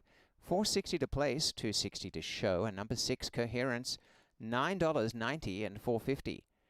For Heaven's Champion, $3, the Exacta, $5.6, $52 even. Trifecta, $107.75. And the Super 5, 647, $516.25. The 2-5 double, $25.70. In the pick 3, 725, $22.45. 5-6 swinger, $6.85. 4-5, $2.05. And 4-6, 6 even. The payouts on the third.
Locked up. On their way and a bit slow, JMR, Speedy Escape, Armstrong straight to the front. And smooth sailing from the beginning for the lead, but now they're going for this leader and coming through in second placing. Cut 'em loose and Crucial Taunt over on the inside as the trio separate by 5 lengths. And then came Coherence. In behind runners, Lieutenant Stan, Heaven's Champion second last. JMR, Speedy Escape at the back. They are hounding the leader Armstrong. We'll see what Armstrong's got in the tank. Has got away and into that turn. The Bruno Sugar Dance pair 2 lengths behind, and they are racing together. Crucial Taunt and Cut 'em Loose. Meantime, the pack behind is 7 lengths away. Lieutenant Stan going up on the outside of Coherence. Heaven's Champion second last, and the trailer JMR Speedy Escape. Down the stretch, Armstrong in front, out by 2.5 lengths. In second placing is Crucial Taunt. Over on the outside, kicking on, is Cut 'em Loose. They come to the final furlong, and Armstrong still out by about 4 or 5 lengths. And now Coherence is running up on the inside, and Heaven's Champion down the outer. But Leo Salas in what is a track gallop performance, and Armstrong, that was a very nice win. Armstrong by 5 lengths, make it 5.5. Coherence second, Heaven's Champion third, Lieutenant Stan fourth. And all questions answered today. That was a good return, 1-4-48.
There is the run through, race 3.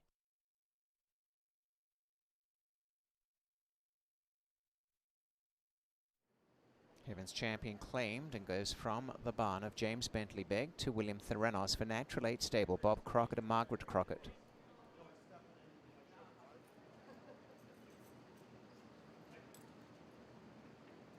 Onto the inner turf for the upcoming 4th race to start the Jackpot Power Pick 6 that was hit yesterday. 2 Tis the Power, 1 over, Vet Scratch 3, Battle Warning, Stewart Scratch 7, Encore Mo, and 9 Rum Talk is 3 over. We're 19 minutes from the 4th.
Who will take the crown?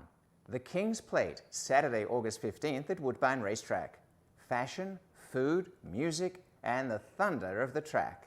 Grab your tickets from only $35 at kingsplate.com and rule the day.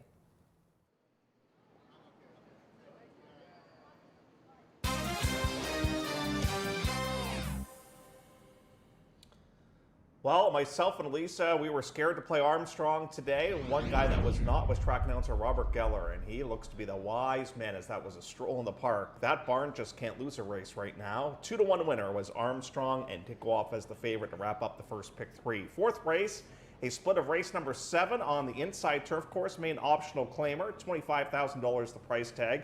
We scratched the 3. And we scratch the 7. We'll start off with a horse that actually has some fairly good size to him. I was just checking out the horses coming over, and this is Holy Rambo. He is a Shaman Ghost, and they did drop last time out and ran sort of the same type of race he always runs. He has a high head carriage, you know, like in a way he looks like a horse that's ready to explode at any point in time. But you know, horses have different ways of carrying their, like, you know, the way their necks are built, but he just has a high head carriage with this guy.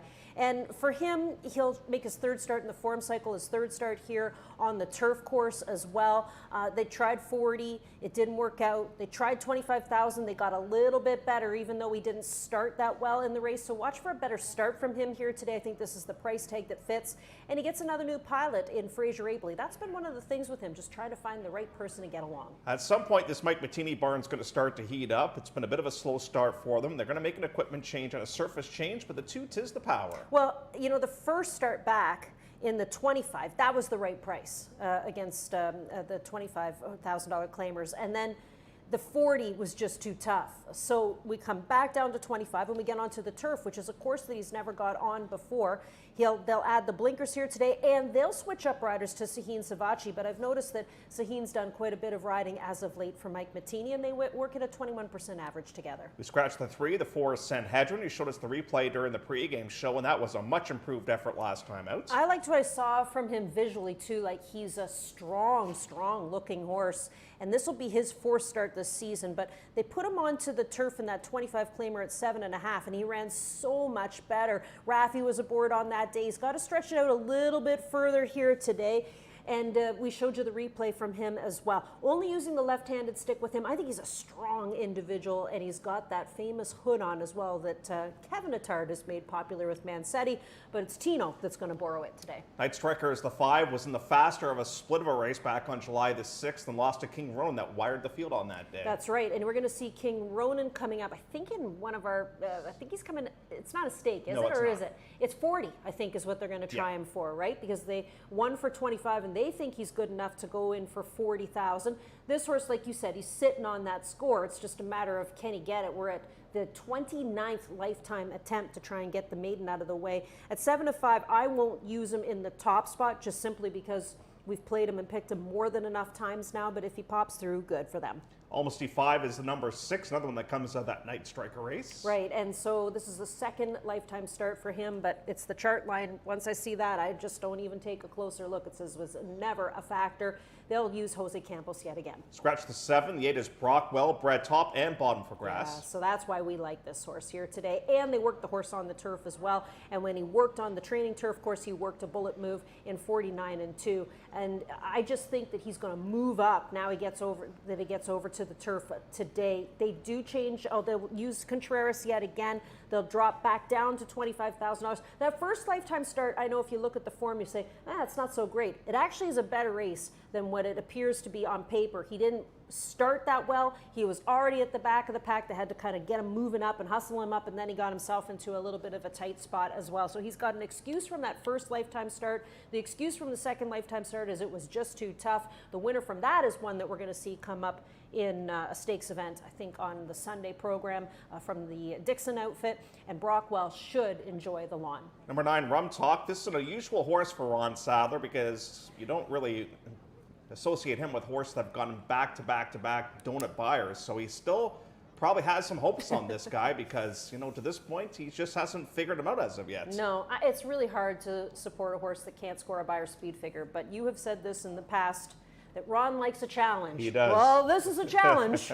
Let's see if we can get him a buyer. He's only earned one once before, and that was in his very first lifetime start. I think to some extent, Ron is a bit of a horse whisperer. He wants to know what's going on and to try and figure out a little bit. I think he likes a challenge. Like you said, it's like putting the puzzle together, but this one's a tough puzzle to put together. This is like a 5,000-piece puzzle. Yes. Your price play, and one of my plays today in here is Brockwell. Right now, we're 5-1, so not a bad number in here, but it is long-time maiden Night Striker, who's the talk of the board, at 6-5.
Call to post as we come to the 4th on the inner turf. This starts the Jackpot Power Pick 6, 2 Tis the Power, 1 over. Vet Scratch, 3 Battle Warning. Steward Scratch, 7 Encore Mo. And 9 Rum Talk, 3 over as they head to the mile start. This is a maiden optional claiming race for 3 and up. 8 minutes to the 4th.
Here is the field in the post-parade. Race 4. 1 is Holy Rambo and is trained by Kevin Attard for Stronach Stables with Fraser Abley. 2 Tis the Power is in the barn of Mike Mattini for Stacey Van Camp with Sahin Savachi. 3 is a scratch. I should say we go to number 4, Sanhedrin, as Battle Warning is out. Rafael Hernandez on board for Tino Attard and Ben Zlotnick. The 5 is Night Striker, with Austin Adams riding for Abraham Catrian, and the ownership is 1748425 Ontario Limited. Almasty 5, number 6, is on the way up there for Tedston Holder and TJ Holder. Tedston is the trainer, the rider Jose Campos. The 7 Encore Mo's a scratch, so we go to 8, Brockwell. John Ross trains for Ballycroy Bloodstock, Ron Weigard and Kathy Weigard, and the rider Luis Contreras. And the 9, Rum Talk, is in the barn of Ron Sadler for Omar Dixon with Christoph Douglas. And the field goes a mile on the inner turf in 5 minutes from now, race 4.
3 minutes. The gate coming into place now on the inner turf.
Now the field is headed across to the start. They're going to go the mile distance on the inner turf. A checker betting, and number 5, Night Striker, getting supported 2-1.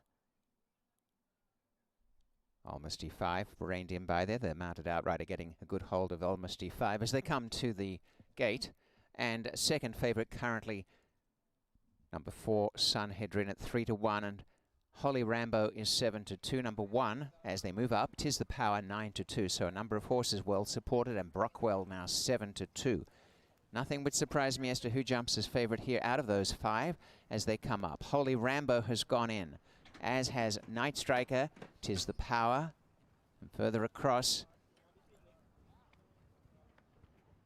Almost E5. Brockwell to the line. Next in is Sunhedrin, and Rum Talk will go to the outside gate. They've come in well, Christoph Douglas and Rum Talk on the move as they settle. Comes to gate number 9. All in and locked up. Off their race and a great start. Dipping soon after though was Brockwell, and going out in front on the inside, Holy Rambo, and coming up in the center, Night Striker, and splitting them for the early lead is Sunhedrin. Sunhedrin goes to the front. A length in behind that trio coming through is Brockwell muscling up in the center, but racing pretty rank, hasn't settled at all. And over on the outside is Almost E5 into the turn. And together at the back, Rum Talk, and on the inside, it is now pushing up about 5 lengths off the lead, Tis the Power. I have to say, though, that Brockwell's finally settled down. As they head into the backstretch, the leader, Sunhedrin, has gone away pretty well. Sunhedrin's out almost 3 lengths now, 2.5 to Night Striker. Holy Rambo's in third, length to Almost E5. Brockwell now racing okay, and 3 lengths away second last is Tis the Power. The trailer is Rum Talk, a half mile to run, and showing the way by 1.25 lengths is Sunhedrin from Night Striker. Holy Rambo in third, Almost E5 fourth, and Brockwell behind the top 4, 5, and now coming into it. And last of all are both together, Tis the Power and Rum Talk. They race off the turn, no pressure until now. Sunhedrin feeling it for the first time. Night Striker looms. They've gone away by 2.5 to Holy Rambo, and now coming after both of them. Brockwell starting to run on around the outside of Almost E5 at the top of the stretch, and kicking on is Sunhedrin. Sunhedrin by 1 length to Night Striker, and then Holy Rambo, and these two up in front continue to have a real battle. On the inside, Sanhedrin. Holy Rambo's coming up. Looks the danger. Might beat them both. In fact, will. Holy Rambo is racing up on the outside, or maybe not. Holy Rambo right at the wire. Oh, that's close. I think I got it. Sanhedrin the inside, and back in third, Night Striker. A gap away. Almisty 5, 137.45.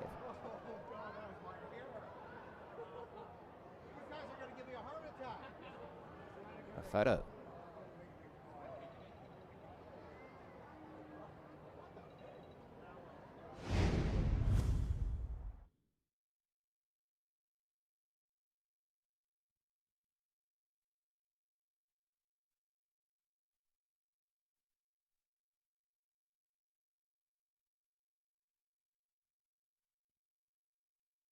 The opening quarter in 23 and 2, a half a mile, 48 and 2, 3/4, 1:12 and 4, 7/8, 1:24 and 4. The time is 1:37.45.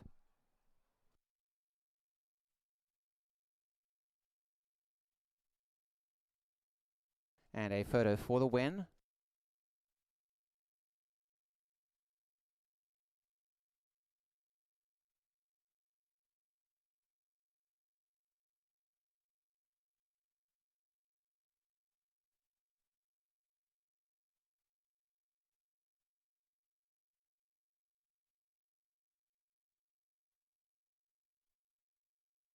Number 1 is first, Holy Rambo. Second is 4, Sanhedrin. Third is 5, Night Striker. And number 6, Almisty 5, has run fourth, 1:4.56, unofficial.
And it is Holy Rambo who comes back as a winner. Has been a consistent horse, a bit unlucky in the last 2 starts and had trouble trips and wide draws. And today everything planned out and fanned out as the turn for home. Worked out a nice trip. Fraser Abley up the rail to score, and then just nabbing the leader at the wire gives that a breakthrough win. This chestnut 3-year-old gelding, who is by Shaman Ghost from Deep Red. Adina Springs bred the winner. Stronach Stables winning owners. Kevin Attard winning trainer, and Fraser Abley takes Holy Rambo into the winner's circle.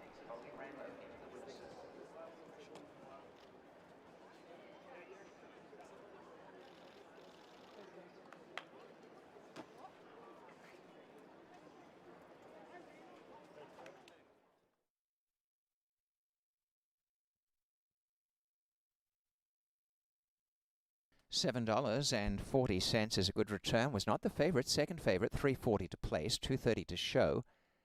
That exacta has paid $21.50 the try, $19.45. Super 96.95 for 1, 456. The double 5-1, $24.80.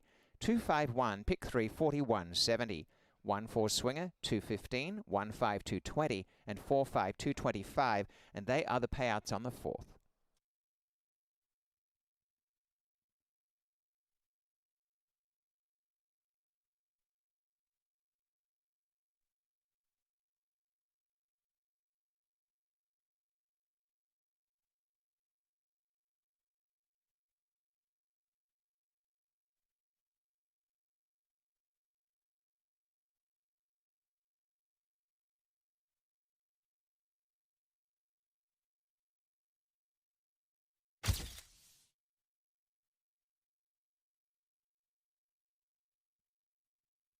There's the win photo.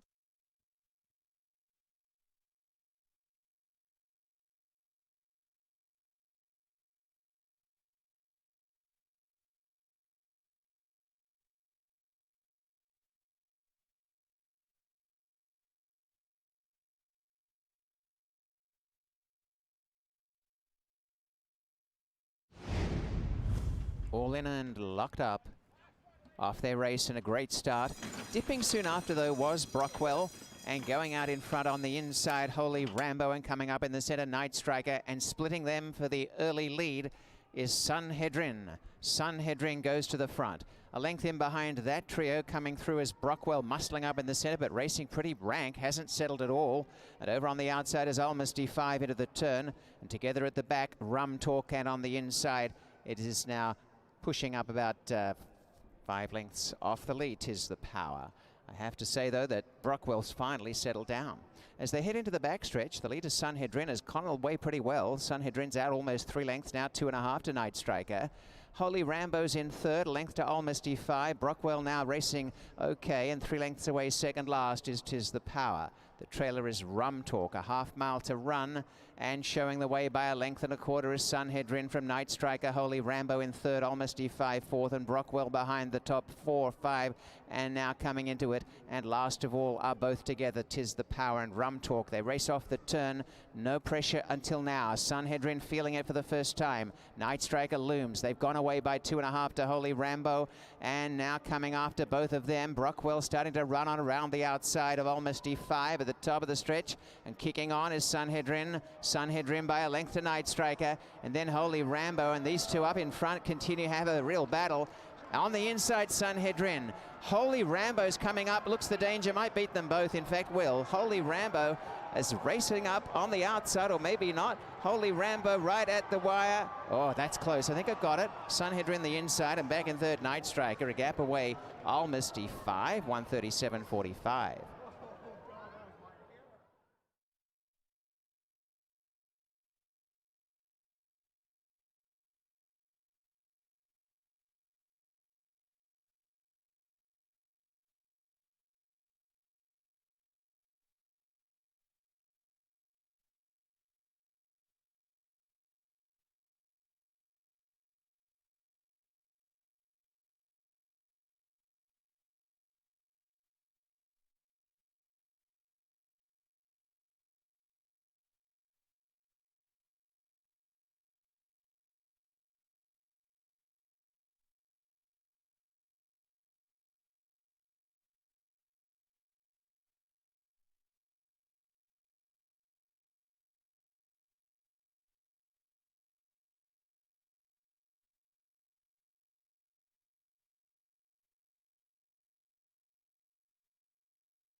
There is the finish order, race 4.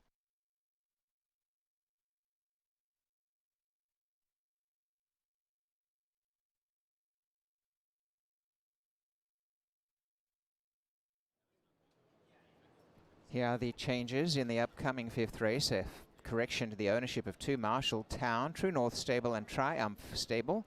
And number 6, Team Almasteer, rider change to David Moran. This race 20 minutes, now 19 minutes away, is coming up at 5 1/2 furlongs, race 5.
Didn't look like Holy Rambo was going to get anything, and then all of a sudden was Resurgence and split horses late to get the victory at odds of 5-2. That is a split of a race that we'll see a little bit later on in the program. As now we look ahead here to race number 5. This kicks off the late pick 5, races 5 through 9 on the card. 5 1/2 furlongs, a main optional 25,000 claimer. We got a slew of those on today's card. And Be the King right now the choice. Sure Shot Timber the second choice at 3-1. Well, Be the King at one time was a very promising prospect. Finished second right off the bat in a stake race, but since then has somewhat fallen onto hard times. And a very uncharacteristic move from this barn is just to have that one work. Now, that might not have been by design, because don't forget we did have those poor air quality days too, in which you couldn't train. But still, this is very unusual for this barn. It is, but they're doing the right thing, dropping the horse in for $25,000. I was just talking to Julia Carey, because as you know, she's got Brichetto, who we hopefully will see in this year's edition of the King's Plate. And like she said, she's just trying to get through it day by day as we are how many weeks away now, Jeff? 3? 3. Wow, unbelievable. But Be the King is the one that she sends out here. She'll take the blinkers off. They added the blinkers last start out, which was the first start of the season. But you're right, races May the 3rd, and we haven't seen the horse until today. And now when we do, we see the drop. So there's a few negative signs, but the barn, on the other hand, is one that we always respect. Marshalltown is number 2, a first-time starter by Matoli, and this one's sent out by Kelsey Mayhew. Yeah, this is the second horse that she's going to send out, and Kelsey is Lauren Richards' assistant trainer, who has now got her trainer's license, and this is same connections as Lauren Richards as well with Marshalltown. The mare on this one, Sky High Gal, she was a good one, a 3-time stakes winner in her career, and she's thrown some nice horses. This is her 4th foal, but she's a perfect 3 for 3 with what she's sent to the races, including one that you know around these parts by the name of Shaw Mature. So we wish her all the best of luck here with this horse, a first-time starter, one of 2 first-time starters in the mix. Instant Response is the number 3. Very nice comeback race when sprinting on turf. Then last time out, that did not go well. Was it maybe just the price tag that was a little bit too tough? The price and maybe the distance too was what, you know, the horse wasn't too crazy about. And they're going to run the horse today for the lower price tag of $23,500. They'll keep the same rider aboard. Its 3rd start in the form cycle, and the drop back in for $25,000. Wild Eyes Forever. This is a 4-year-old just now making it to the races for Randy Thompson. Okay, so when you look this one up, the mare was a good one. She was a 4-time winner. She made $275,000 in in her career, so that's a good thing. She's had 7 foals and 4 have been winners. This one trained by Randy Thompson, who, what we've seen from this barn, not a ton of workouts with horses that get ready for their debuts here, and Deshaun Gaskin aboard. It's amazing how much a difference, some races under your belt can make, because Sure Shot Timber, he had sensory overload in his first career start. Then they put the blinkers on, and he ran a whole lot better last time out. And he makes a good pre-race appearance here today as well. Now, the one thing that you and I touched on, too, that's a little bit interesting is some horses will come over with the blinkers on already, and that is the case with Sure Shot Timber. Yeah, so it kind of makes you wonder if either he's difficult to get the blinkers on, or if you're doing it just to keep him focused while he's here in the paddock as well. We're still looking at the 4-horse. We want to find the 5. I don't think he's outside. No, I'm pretty sure he's inside. He's inside. So there he is. And again, the drop probably helped. The blinkers probably helped as well. I'm hoping that today is the day that he decides to break his maiden too, because we're getting 3-1 on him as opposed to the 1 at 8-5. Yeah, so we'll see. He ran on a slow track too last time out, and he got a decent buyer. The 6 is Team Almasty. And Sylvester Oliveira will send out this one. Note that Davy Moran picks up the mount. I was reading an article about the winner of this race, that this horse comes out of Skull, and he was sold from the Buntain barn. He's moved over to the Cassie outfit, I'm going to say. Gary Barber. Yeah, so that's quite interesting that there was a private purchase, and that's not the first time. They have a half sibling to this horse as well. Not Philip My Wine. Yep. Yeah, it is Philip My Wine, yep. Right. So, they've got onto that family, and they like that family, and they decided, why not buy another one? This horse needs a little help, though, from 40 with the drop down here today as well, and it's Davy Moran who picks up the call for Crawford, who was injured yesterday. Does Vaquero point the 7 maybe put some pressure on Sure Shot Timber here in this spot? A horse that last time out finished in the 3rd place position. See, the thing is that, when he's coming out of a great outfit, the Lorne Richards barn, that just hasn't had a great season this year. But, I mean, it's a barn that over the years has been at a high strike rate. They do the right things with their horses. So he gets claimed when dropped in for $15,000, and you kind of thought that would be the day for him, but it wasn't. McGowan ended up being the winner. That horse is from the DeRusso outfit. Now it's Andrew Smith, and I don't see Andrew Smith claiming a ton of horses, so interesting to have him adding another one to the stable, but kind of cool on the board at 6-1. You and I watch him, though. He's in the paddock a lot looking at horses, Andrew Smith. He usually claims one for himself, but he's got clients with this one. Mm-hmm. Yeah, you're right. So 6-1 right now as we speak with Vaquero Point here in race number 5, but it is Be the King who is looking to be crowned the king of race number 5. As we're about 12 minutes away from post time, just awaiting the call for riders up, and we'll be all set for business.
For 7, Bacaro Point on the track ahead of the rest.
Call to post race 5, and in this field we have 2 Marshalltown's owner True North Stable and Triumph Stable, and 6-2 Malma Steers David Moran.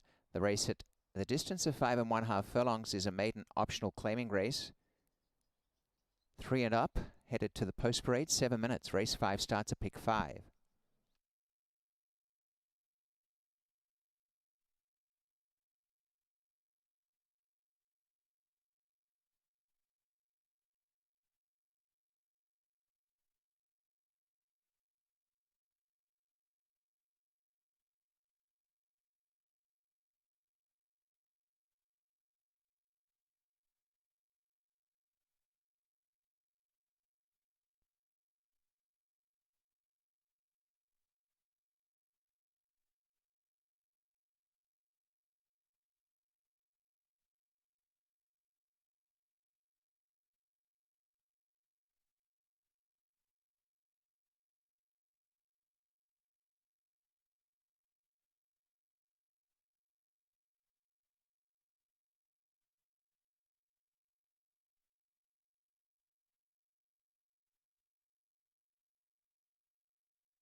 Here is the field in the post parade. Race 5, 1, Be the King. Julia Carey training for Lightning Bolt Stables, and the rider is Ryan Munger.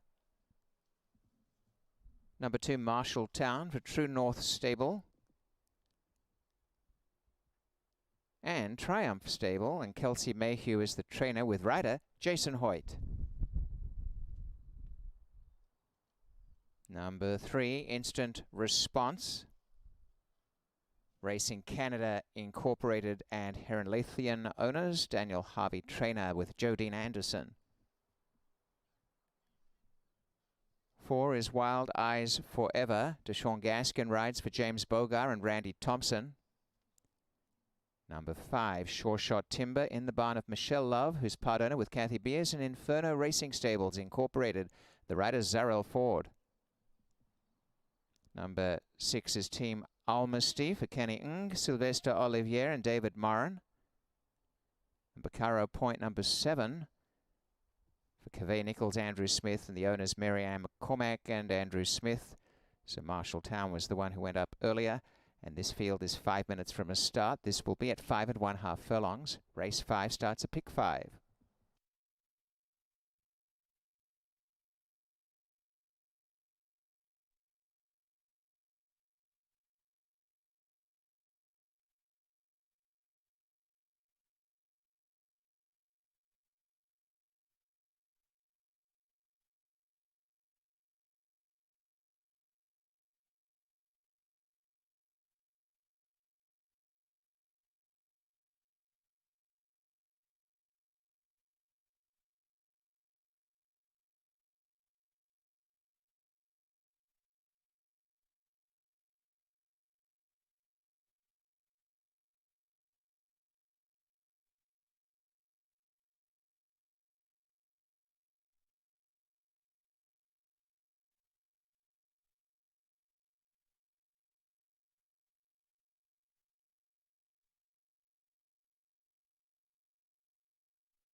3 minutes to place your bets. 3 minutes.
Heading forward to the starting gate, this race sees current odds of 2 to 1 for both. Number 1, Be the King, and 5, Sure Shot Timber, and then out to 4s with number 7, Bacaro Point, and 5 to 1 for 3 Instant Response. Bacaro Point now 9 to 2. The first to go up, Marshalltown. Be the King to the inside, to the rail. Blinkers off today for Horse 1, Be the King. Next along is Instant Response. They're going 5 1/2 furlongs. Race 5 opening a pick 5. The turn now of Wild Eyes Forever. This first time starter at 12 to 1.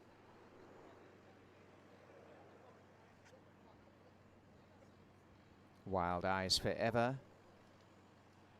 Approaching again.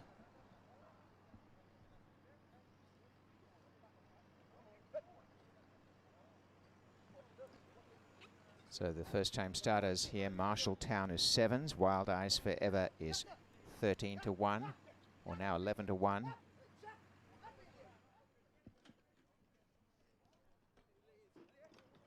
Trouble here for Marshalltown, and bailing out is rider Jason Hoyt, scrambling to his feet, and Horse 2 being backed away, it looks like, and Be the King's rider getting out the saddle. So there's been some activity near the inside, and the starter Ian Ross taking a closer look. And number 2 is officially out by order of the stewards as a vet scratch. Number 2, Marshalltown, is officially out. Please mark your program, a late scratch, a vet scratch. Number 2, Marshalltown, there'll be a delay.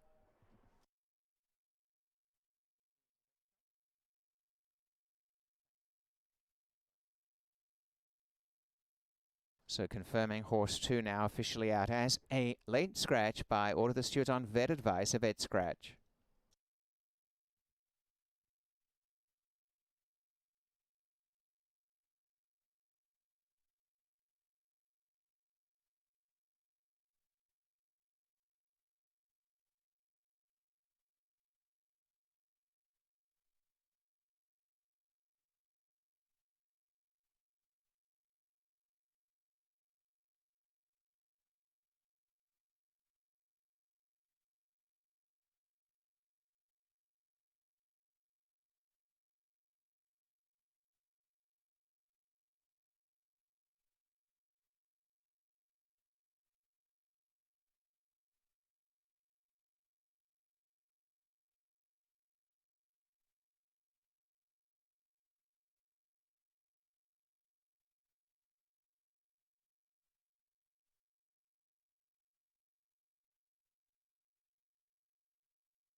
Now they're coming forward for a start once again. Horse to the late scratch as Marshalltown is escorted away from the main track.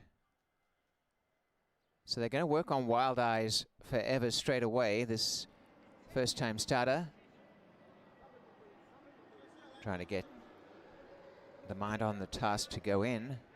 A little tentative earlier, but has gone straight in on the second attempt. So they're going up. It is Be the King and Ryan Munger to the rail. Be the King is now set. Instant Response moves in. Sure Shot Timber currently at 2-1. Be the King 8-5. Team Almasty and David Moran step forward, and to the outside Bacaro Point stand by for a start.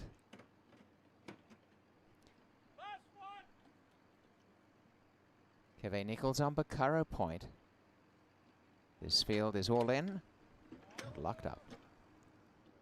On their way in Bacaro Point, best away, and vying for the lead. Team Almasty coming up on the inside. Instant Response, Wild Eyes Forever and Sure Shot Timber drive, and up the inside Be the King, and Bacaro Point now finds a gap of 3 lengths from them. Going to the lead on the inside, Be the King from Sure Shot Timber, splitting them. Instant Response, Wild Eyes Forever in 4th, a length to Team Almasty, and Bacaro Point to the inside, 2 lengths away last, starting to make ground.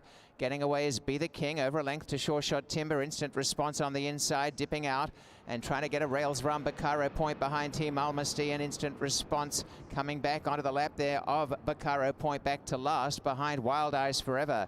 Continuing on is Be the King from Sure Shot Timber, and going well, Be the King.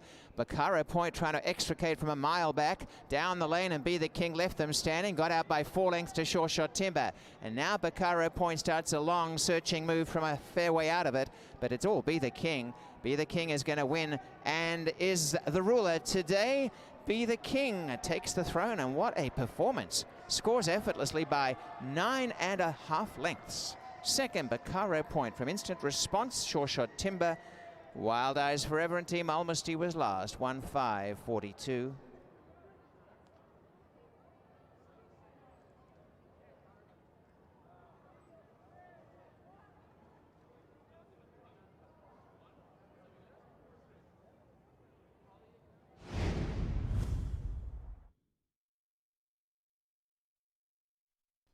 No doubt about the winner. Number 1, Be the King. Second is 7, Bacaro Point.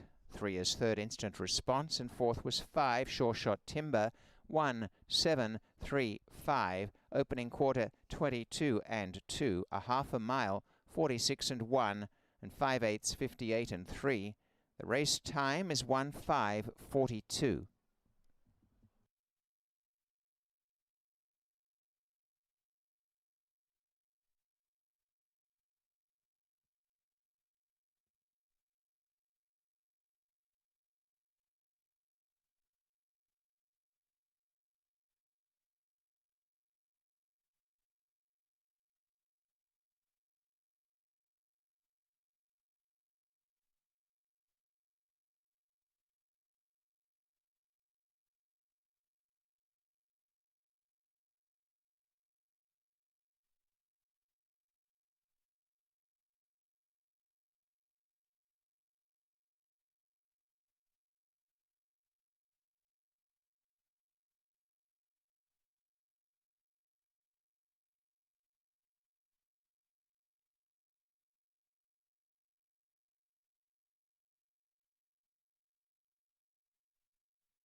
So we'll get those names corrected, but we have the numbers correct. 1735. The winner is 1, Be the King.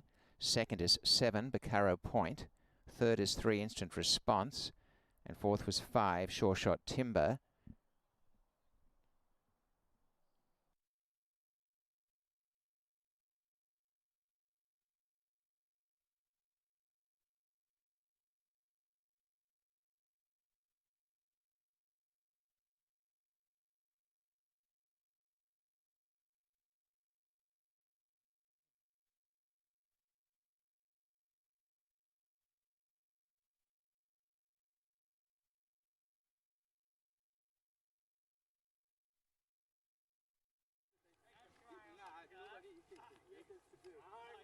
Heading into the winner's circle, Be the King on the class drop. Just a massive performance, a massive win. As king for the day, that's for sure. Maybe for another day after that run. The Chestnut 3-year-old colt is by point of entry from Exuma. And it is a success here for Julia Carey as the winning trainer, for Lightning Bolt Stables winning owners, and Princeton Farms Incorporated and Enham in Ontario, who bred the winner, Ryan Munger, winning rider.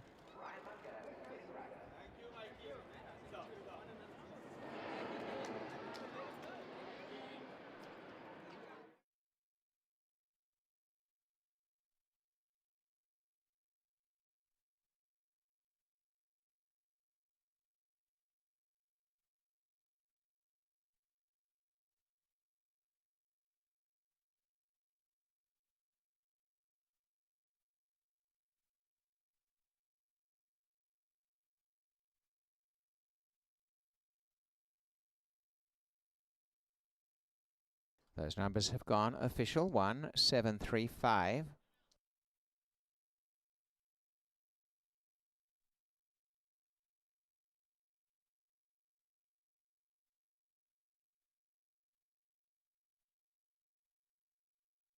The return $5.90 for the winner, Be the King. 3.30 to place, 2.10 to show. The runner-up, Bacaro Point, 3.70 and 2.60, and Instant Response, $2.50. The exacta, 26.70, and the try, 1.73, 33.35. Number 5, fourth in the Super, $59.25. The 1-2 double is a consolation, $6.40. The pair of ones as winners, $21.80. 5-1-1 or 5-1-2 in the pick 3, $33.90. Swinger 1-7, $2.70. 1-3, $3.25. 3-7, $2.40. Payouts, race 5.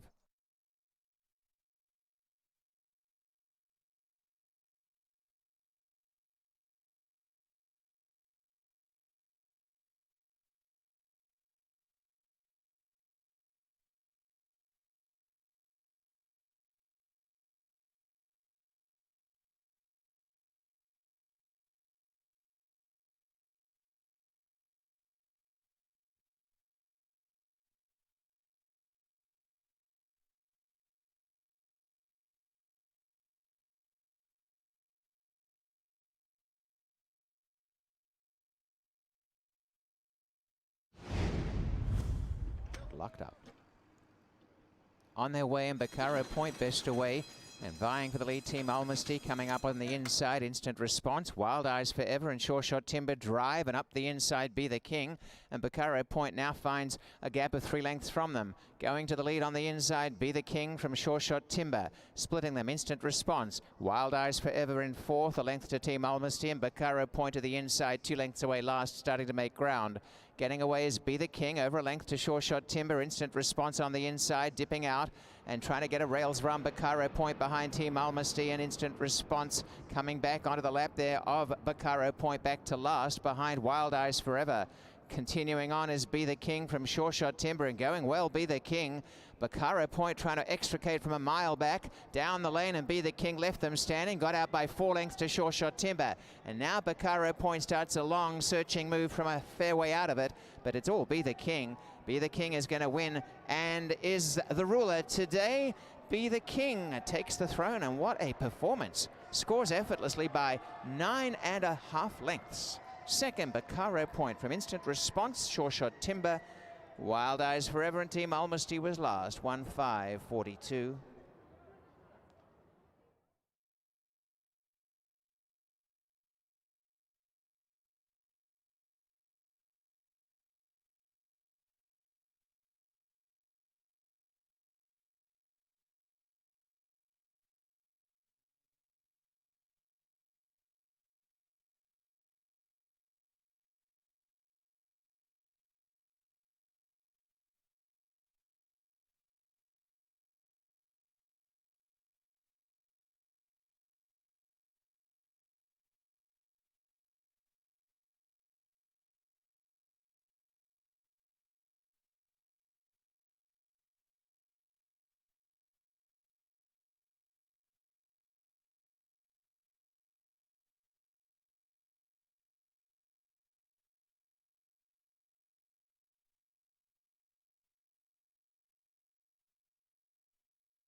There is the finish order, race 5.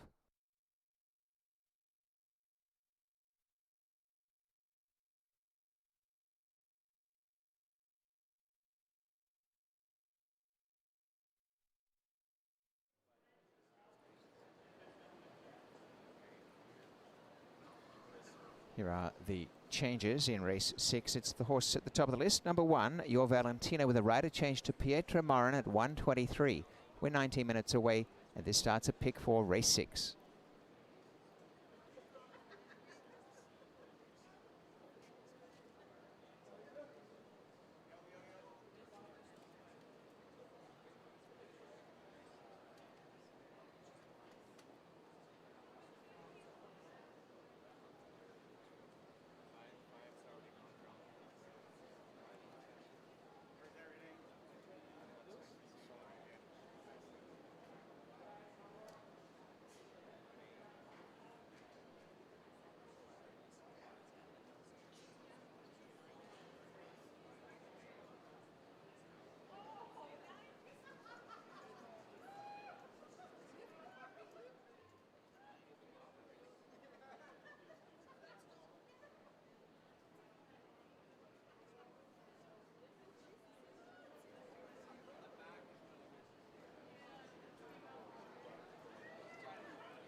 Well, that was another horse, in hindsight, taking a massive edge today. Be the King. And you had an interesting look into your crystal ball with Munger, Carey, Be the King, King's Plate right around the corner. I know. Don't all signs kind of point to a big possible move there? Look, I'm not going to say anything because Julia, like I said, is day by day herself as she gets ready for the big dance. But congratulations to the connections of Be the King. 7/8, we're going to travel here for race number 6, 7,500 claimers, 3-year-olds and up. Purse is just shy of $30,000. So we'll start off with Your Valentino. Now, Your Valentino, since being claimed out of the barn of Devin Gittins, has been in a bit of a funk. Jeff, this is anybody's race, and you can tell just from looking at the board. 5-2 is the favorite, and that's Dissectologist. But a lot of these horses have been struggling as of late. You got to figure out which one is the one that you think is going to come out of the funk. And you're right. I mean, this horse has been claimed for $15,000. Has changed hands a couple of times now. And the last race at Fort Erie is not a good one. After pressing the early pace, backed away, and you'd have to think that was against much easier company. So, you know, I think I said this yesterday on the program, this barn tends to think about themselves as a turf outfit, and that's likely why they went to Fort Erie to try the turf, because we just don't have it cheap enough here for them. Grand Spirited, a former stakes winner, won the Simcoe Stakes back in 2022, but things have not gone well since then, as now is in for bottoms. Well, speaking of Fort Erie, this is a horse who has been at Fort Erie since June of 2025, race there primarily for conditioner Richard Davis. And I'm guessing, because we've seen quite a bit of this now, that Ted Holder has picked up this Heste Sport outfit, which I've found over the years does seem to have a stronger contingent at Fort Erie. Horse gets back to the synthetic here today and has raced on it 12 times in the past with a win. And now we get to the very handsome Dissectologist. Is he starting around back into form? The betting public says perhaps right now at 5-2. I think he needed the rest, and I'm glad that they gave it to him because they raced him really hard in the month of May. He raced May 9th, May 22nd, May 31st, so 3 races in the month of May, and then came back and raced on June the 18th. So he likely needed a bit of a freshening. He's had that. He's come back and shown us just 1 3/8 work. He's one of the classy horses in this race, and that's why he's going to take some play. You get Fraser Abley, who's a new pilot as well. Remember last year, he was able to start rattling off a whole bunch of wins when Raffy got aboard, and Raffy tried him this year too, but they'll take a swing with Fraser and see if he's capable of getting him into the winner's circle. If you look at the 4 bankers hours, this is why claimers are so tough to predict. You're because back-to-back huge races start off the season, and then 2 kind of subpar efforts. And a barn that started off fairly good this year and has really tailed off. Like this barn last season was striking at a really high average. They were claiming a lot of horses, and this one just has not materialized after that win on May the 15th. I mean, the second race was a good one. You're right, behind Harper City, and Harper City had a good year last year too. But again, we'll go to Mirage. We'll see if the horse wants to go 7/8 of a mile because it's a distance he's actually never tried before. Number 5 is Commander Worsley. I can't remember this horse ever being in this cheap before, but don't forget, this one's still eligible for non-winners of 3. Right, so skipping a condition to go for the $7,500 price tag. And the barn had a nice second earlier on in the program. I like the reclassification for 7,500. Obviously, with 42 tough, 25's too tough, even 15 has been too tough. So I like the reclassification here for 7,500. It's just like you said, he's a 2-time winner that has to race against horses who are 9-time winners, 6-time winners, horses with multiple wins under their belt. CC's Kingdom's got a lot of back class. I just don't know what's up with them right now. And now they're going to cut back here to go just 7 furlongs. Well, this is the 9-time winner in the group. And from a barn that, I'd like to see, we've talked about this before, I'd like to see Steve Chirkup start to pick a strength and stick with it. And I think one of the strengths that he has is his 2-year-olds. He seems to be really good at developing young horses, but he still has a lot of claimers in the barn too. And this one's a $7,000 claimer that just hasn't worked out this season. 0 for 3 so far this year, and the last time the horse was winning, it was back in the fall. Last time Enchant Me won was in the fall as well, last October, and that was the last race of last season for the horse. And getting a little longer in the tooth now. He's 9 years old, so this will be his last year of racing here in Toronto. But girls, if you're looking for a hunter, down the line, can't you see him in the hunter ring? You don't even have to braid him up. I think you could take him tomorrow and put him in a flat class. He's got a beautiful neck, a beautiful chest, beautiful body on him, and what looks to be a beautiful disposition. So let's hope after the racing days are over for him, he finds himself in the ribbons. Inspired is the number 8, back-to-back routes, now back sprinting. This is my pick. This is a real tough race to sort through. Look, they've been racing him at extended distances, a mile and a 16th, a mile and a 16th, and they'll cut him back to 3/4 here today. He's making the 4th start in the form cycle. They'll go back to Salas, who was aboard for a win when facing the 75 non-winners, the 3 non-winners of a race in a year. Cadfael is the number 9, was scratched down at Fort Erie on June the 30th for $6,250. He returns here for this price tag. So that's already making you think that they think he might need to go to Fort Erie in order to find the winner's circle, and that could be the case with this horse. They'll change riders again and go back to Douglas. He has ridden this horse in the past. This will start off the late pick 4, races 6, 7, 8, and 9. Very difficult race to try and decipher. Elisa's going to take a shot with the 8. I'll take a shot with the 3, that being Dissectologist. But really, we wouldn't be surprised if anybody won this race. It's just that type of dash. It's race number 6. That's coming up at 11.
Call to post for the upcoming 6th race, where number 1, your Valentino, the rider Pietro Morin at 1:23, is the sole change there, and 8 minutes to a start. Race 6 will be at 7 furlongs, a claiming race for 3 and up, on the way to the post parade.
Here is the field in the post parade. Horse 1, Your Valentino, is owned by Bucket List Racing Stable, trainer Sylvain Pion with rider Pietro Morin. 2, Grand Spirited for Hesdy Sport Incorporated, Tedston Holder and Jeffrey Alderson. 3, Dissectologist Joe Russo, training for Teresa Bryan. On board is Fraser Abley. Sekyun Chung, owner of 4, Bankers Hours, trainer Danny Yu with Romero Mirage. Commander Worsley, number 5, is owned by John Lofts and trained by Nathan Squires. The rider Zarel Ford. CC's Kingdom is number 6 in the barn of Stephen Chirkop. He's part owner with Jill Frost. The rider Deshaun Gaskin. 7, Enchant Me, trained by Santino De Paula for York Tech Racing Stable. Rider David Moran. Number 8, Awe Inspired with Leo Salas for John Ross and the ownership of TNT Racing Team and P413 Racing. And number 9, Cadfael for Hannah Springer, Max Stables and Christoph Douglas. Post time 5 minutes away, the 6th at 7 furlongs.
Three minutes.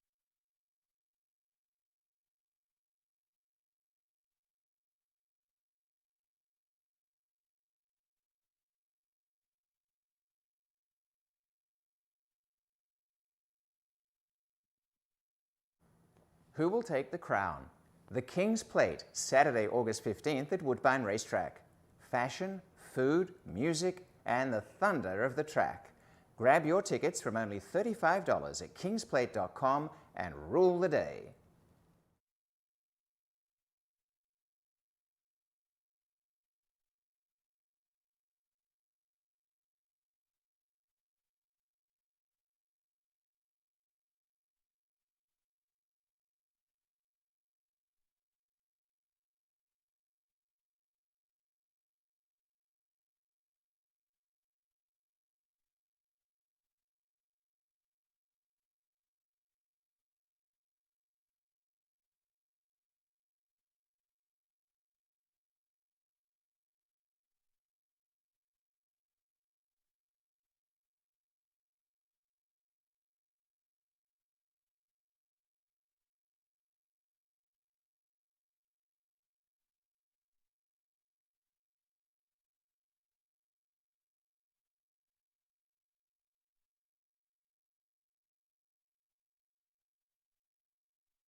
On the way to the start, a check of the betting, and 2-1 for number 3, Dissectologist.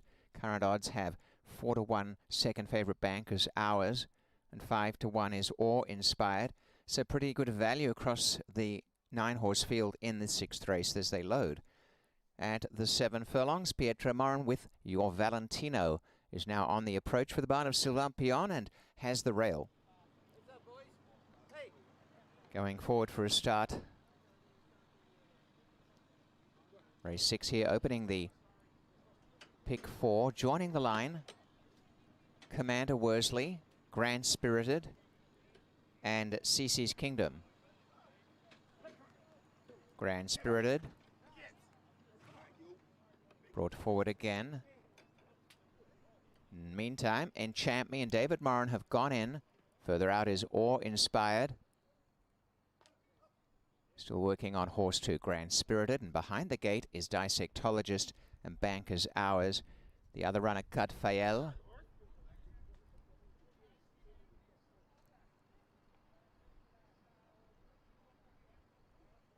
So Grand Spirited backing away again.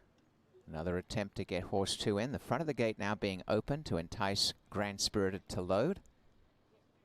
Late money continues to come in on Banker's Hours as pushed to equal favourite to 5-2 with Dissectologist.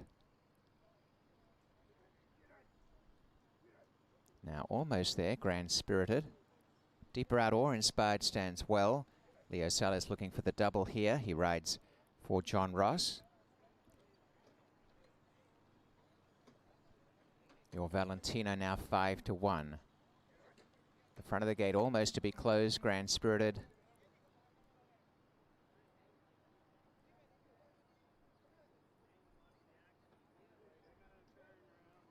And that has happened, so they will continue the load now with Dissectologist.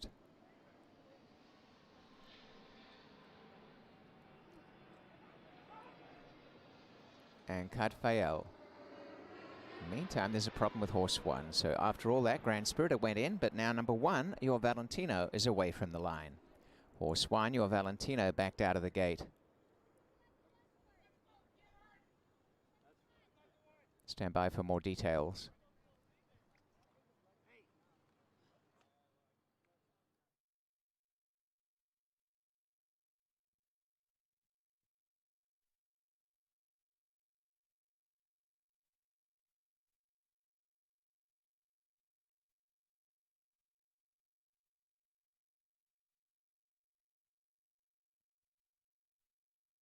Now, the stewards have noted number 1 is officially a late scratch as a vet scratch. Your Valentino officially out at the gate as a late scratch by order of the stewards on vet advice. Please mark your program. There'll be a delay. Horse 1 is out. Your Valentino.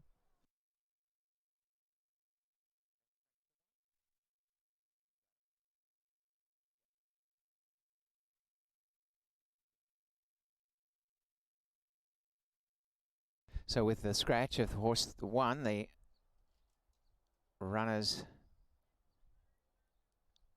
have stayed in the gate at the moment anyway, which means dissectologist Cadfael have been waiting. And the 1, your Valentino, officially out.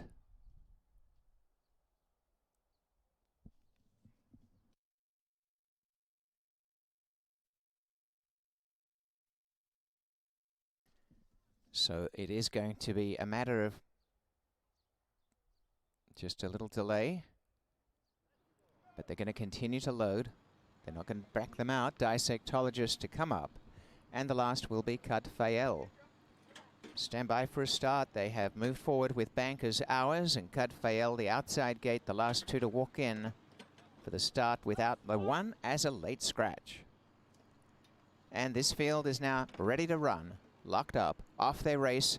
Best away was Cadfael from the outside. A good beginning in Champ Me, and showing up is CC's Kingdom toward the lead. And as they settle down, coming up on the outside, Awe Inspired, and Dissectologist handed his share second spot. Commander Worsley's also on the pace. Next to last early now in Champ Me, got behind Grand Spirited. And last of all is Bankers Hours. Racing with the lead, Cadfael had no trouble in getting across to the rail. Traveling nicely in front, as is Dissectologist right behind. They've gone away by 2 to CC's Kingdom, 1 to Commander Worsley. Awe Inspired is next. A length to Grand Spirited. Second last in Champ Me, and the trailer Bankers Hours spots the leader at least 9 lengths. And the top 2 have gone well clear. Cadfael, a length and a half. Dissectologist, this has a perfect setup today for Dissectologist. They're well ahead, 5 lengths to CC's Kingdom and Commander Worsley.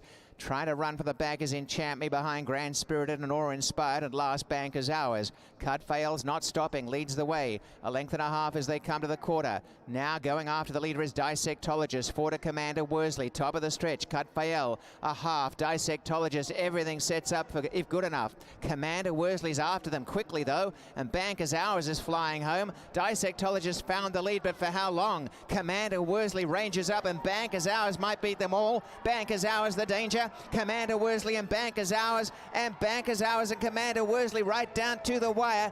Commander Worsley narrowly from Bankers Hours. 5 lengths away was Dissectologist from Grand Spirited, 124.96.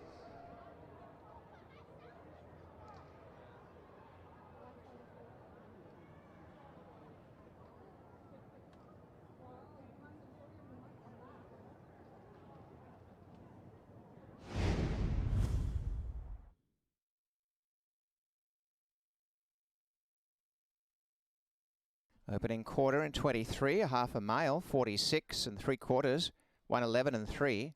The race time is 1:24.96, a photo for the win.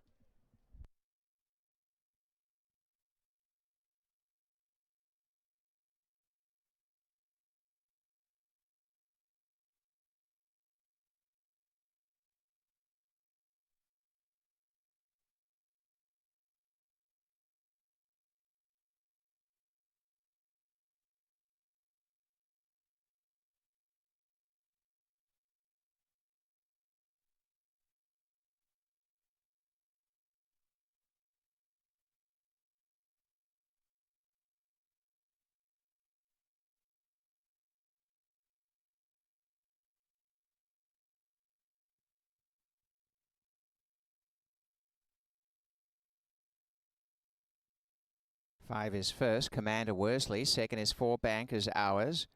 Third is 3 Dissectologist, and fourth 2 Grand Spirited, 5, 4, 3, 2.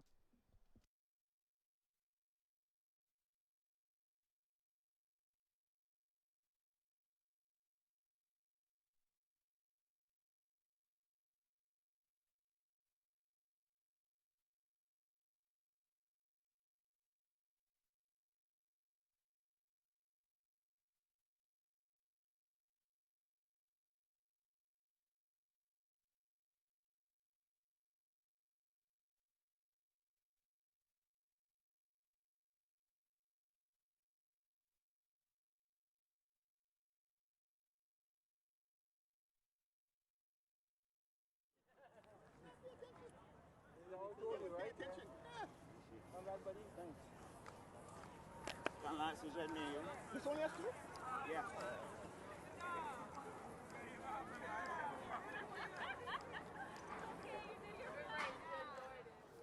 Thanks, Tiger. Yeah, man.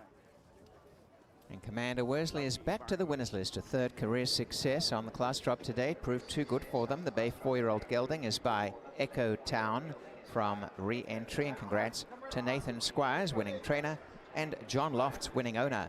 Zarrell Ford getting the best out of Commander Worsley as the winning rider. Commander Worsley was bred by Thorbred Stables in Kentucky, and that is a 4-year-old bay gelding who got the money. Commander Worsley in start number 19. $22.80, a really nice payout for the winner. And to return for the place, $8.80, $6.50 to show. 4 bankers hours, $4.50, $3.80, and the 3 dissectologists, $2.70. 5 for exacta, $172.40. Trifecta, $247.75. The Super 5, 432, $1,070 even. The Consolation Double, 11760. The winners, 15, 9660. The Pick 3, 125 or 115, $145.20. The Swinger 4-5, 1035, 3-5, 1195, 3-4, 445. They're the payouts on the 6th race.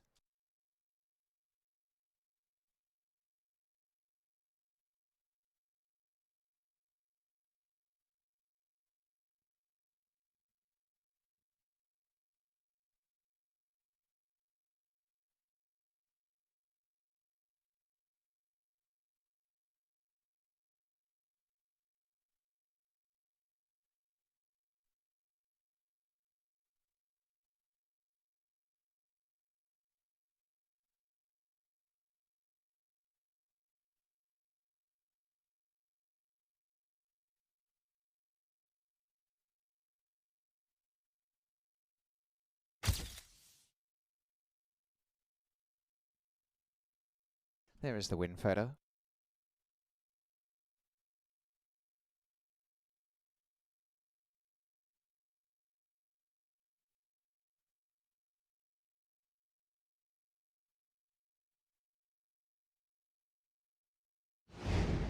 Ready to run, locked up, off their race.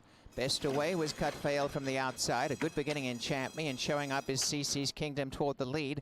And as they settle down, coming up on the outside, Awe Inspired, and Dissectologist handed his share second spot. Commander Worsley's also on the pace. Next to last early now in Champ Me, got behind Grand Spirited. And last of all is Banker's Hours. Racing with the lead, Cut Fail had no trouble in getting across to the rail. Travelling nicely in front, as is Dissectologist right behind. They've gone away by 2 to CC's Kingdom, 1 to Commander Worsley. Awe Inspired is next. A length to Grand Spirited. Second last in Champ Me, and the trailer Banker's Hour spots the leader at least 9 lengths. And the top 2 have gone well clear. Cut Fail, a length and a half. Dissectologist, this has a perfect setup today for Dissectologist. They're well ahead, 5 lengths to CC's Kingdom and Commander Worsley. Trying to run for the backers in Champ Me behind Grand Spirited and Awe Inspired, and last Banker's Hours. Cut Fails not stopping, leads the way. A length and a half as they come to the quarter. Now going after the leader is Dissectologist. 4 to Commander Worsley, top of the stretch. Cut Fail, a half. Dissectologist, everything sets up for if good enough. Commander Worsley's after them quickly though, and Banker's Hours is flying home. Dissectologist found the lead, but for how long? Commander Worsley ranges up, and Banker's Hours might beat them all. Banker's Hours the danger. Commander Worsley and Banker's Hours, and Banker's Hours and Commander Worsley right down to the wire. Commander Worsley narrowly from Banker's Hours. 5 lengths away was Dissectologist from Grand Spirited, 124.96.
Finish order on screen, race 6.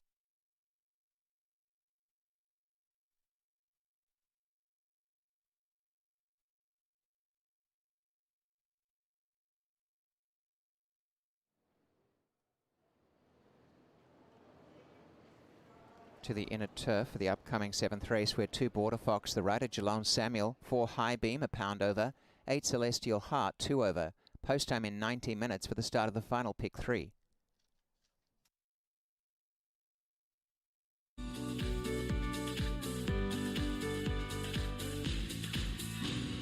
If whiskey could talk, Johnny Walker Black Label would sing with notes of sweet, smooth toffee, rich fruit, and a touch of smoke. Tastes as good as it sounds.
Commander Worsley gives us our first upset of the day, striking at odds of 10-1. Congratulations goes out to Nathan Squires. Hope Nathan's watching. And Zero Ford aboard for the victory as the Commander is able to get up in time. Now we look ahead here to race number 7. This is the start of the late pick 3.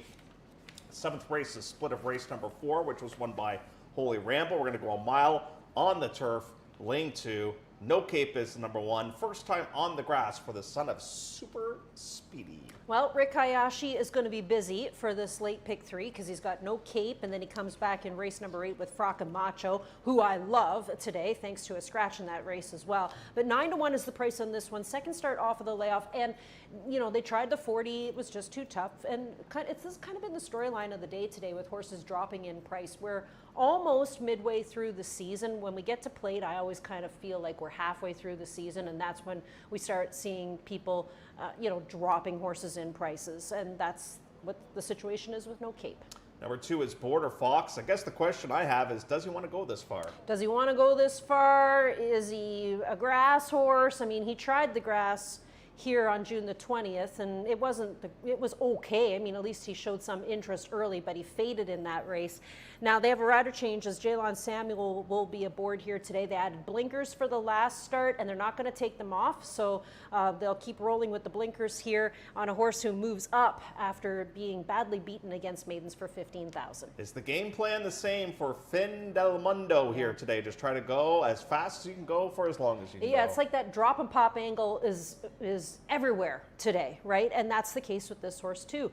Drops from maiden special in for 40. That's one of the biggest drops you can make here in Toronto, and did switch over to the turf, and now drops from 40 in for $25,000. I think it's a horse that you want to have on your ticket. This horse is the current favorite right now. I've used him for second. You get DeRusso, whose barn has been super live, especially with stakes races, and he'll stick with Flores again. The first year's taking some money. This is the 4 right now. It's 7-1. This is High Beam. So, you know, the mare was a one-time winner, and this is the 4th foal from this mare, but she's only had one winner to date, that being executive chairman. Sunny Singh doesn't do a ton of riding, but when we see him ride, it's normally for Scott Fairley, and the two of them will team up here today with this first-time starter. So the 3 we expect to show some speed. Do we get some more speed with Coco Alexander because of the stretch out? Possibly. And you know what else I like with him too? The second time Lasix angle, and the fact that he gets onto the turf for the very first time as well. He's got turf pedigree in him. You know, Tino Attard obviously knows a thing or two about getting a horse into the winner's circle. You get Pietro Moran taking over, which is interesting as well because it had been Raffi, but Pietro has ridden this horse in the past. And like I said, I just kind of think second start Lasix, the only problem I've got, and it's courtesy of Sure Shot Timber, is that I expected a better race from that horse in the race today, and I didn't get it. So, and this horse was in behind Sure Shot Timber. Number 6 is Full Star, and Full Star last competed on the turf, and it did not go well. And they'll stretch this horse out to the longest ever as well. This horse has never traveled a distance of a mile before. Joshua Strike is number 7, and Karen Palmer will send out this one, gets on to Lasix. All right, so here's a thing or two that Jeff and I have learned since we've seen these Yorktons come around. This is a Yorkton who is going to be stretching out and going onto the grass for the first time, and we have seen that angle work quite effectively here in Toronto. One thing we've noticed is that the Yorktons want to go long. The Yorktons definitely want to go long on grass, and this horse gets onto the Lasix program too. Because of that, I've included this horse in my ticket here today. I think he could really improve. Let's get to the number 8 now. This means Celestial Heart has had a fair amount of chances. Yeah, the most experienced horse in the race. He's going out for his 11th start in his career, still in search of the maiden score. He's come close on a couple of occasions. Salas to do the riding today. And one more to look at, and this is Oceanography, and Julia Carey looking for her second winner on the day. Yeah, she won the 5th race with Be the King. Ryan Munger was doing the riding with that one. This is a Danish Dynaformer out of a Stormcat mare, so you know, we were thinking this horse is going to take to the surface. We get the drop from 40 in for $25,000. She did something similar earlier on. She dropped Be the King in, and it worked for a nice victory. This horse taking an all-time low price drop in for $25,000 for only the second start. And same as her other horse, Jeff, Be the King, who we hadn't seen race since May the 3rd. We haven't seen this horse race since May the 17th, and she's gone back to the drawing board with this one. There's a number of workouts in the month of June and into the month of July. Maybe she thinks that this horse wasn't tight enough for that career debut. It might be a little tighter here today. Last chance to play a pick 3 on this Friday, and we leave you, speaking of pick 3s, with a look at Mr. Geller's pick 3. 2 by 2 by 2 is top picks, identified by the stars beside the horses' names. He likes Fin del Mondo, and many others do as well in this spot. 5-2 as we kick off the late pick 3 from Woodbine.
Call to post as we come to the 7th race, and do note the rider of 2 Border Fox is Jalon Samuel, 4 High Beam, a pound over, 8 Celestial Heart, 2 over, and we're on the inner turf for the 7th race at a mile, a maiden optional claiming race for 3 and up. Post time 8 minutes for the 7th.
Here is the post parade for the upcoming 7th race, is led by number 1, No Cape, for David Moran, the estate of Paul Buttigieg and Rick Hayashi. 2 is Border Fox, Jalon Samuel the rider for Joe Russo, and owned by John P. McCallan, Timothy Gerg, and Karen Gerg. 3 is Fin del Mundo. As Juan Flores takes the reins for Robert M. Jones and Dale DeRusso. High Beam is the 4, owned by Ace Racing Stable Incorporated, Scott Fairley and Sunny Singh.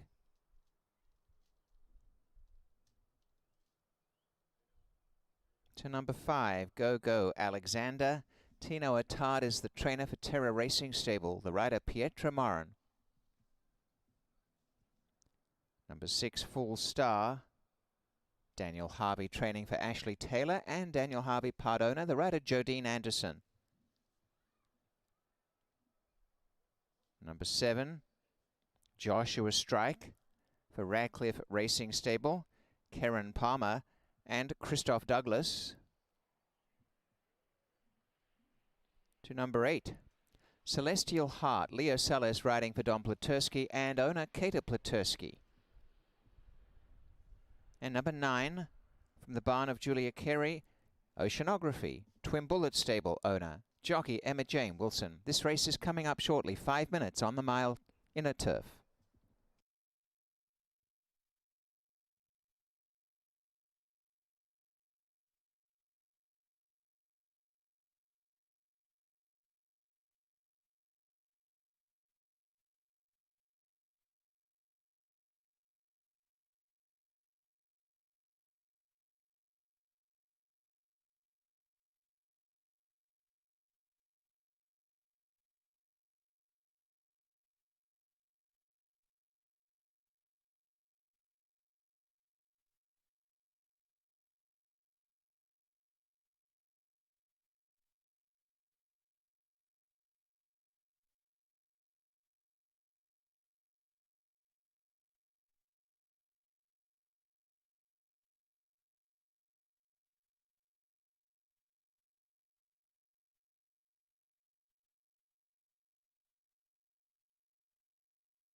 Three minutes.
Now the field is headed to the starting gate. This race at a mile, race 7 coming up in under a minute's time. 2-1 apiece. Numbers 3, Findel Mundo, 5, Go-Go Alexander, 9-2, Oceanography, and 6-1 for Joshua Strike. Celestial Heart is 7s. No Cape, the first to come up. Down to the inside gate. David Moran on No Cape. Being led to the line is Go-Go Alexander with Pietro Moran. Father and son going in first. Border Fox for Geelong Samuel is on the move. So too going in now is Full Star. There's one. Flores rides Fin del Mundo. Meantime, Joshua Strike has gone up. And it is Fin del Mundo, the Great, at gate number 3. Deeper out, Celestial Heart. And now moving in is High Beam, the first-time starter. Emma Jane on Oceanography to complete the lineup. Comes to gate number 9, Oceanography.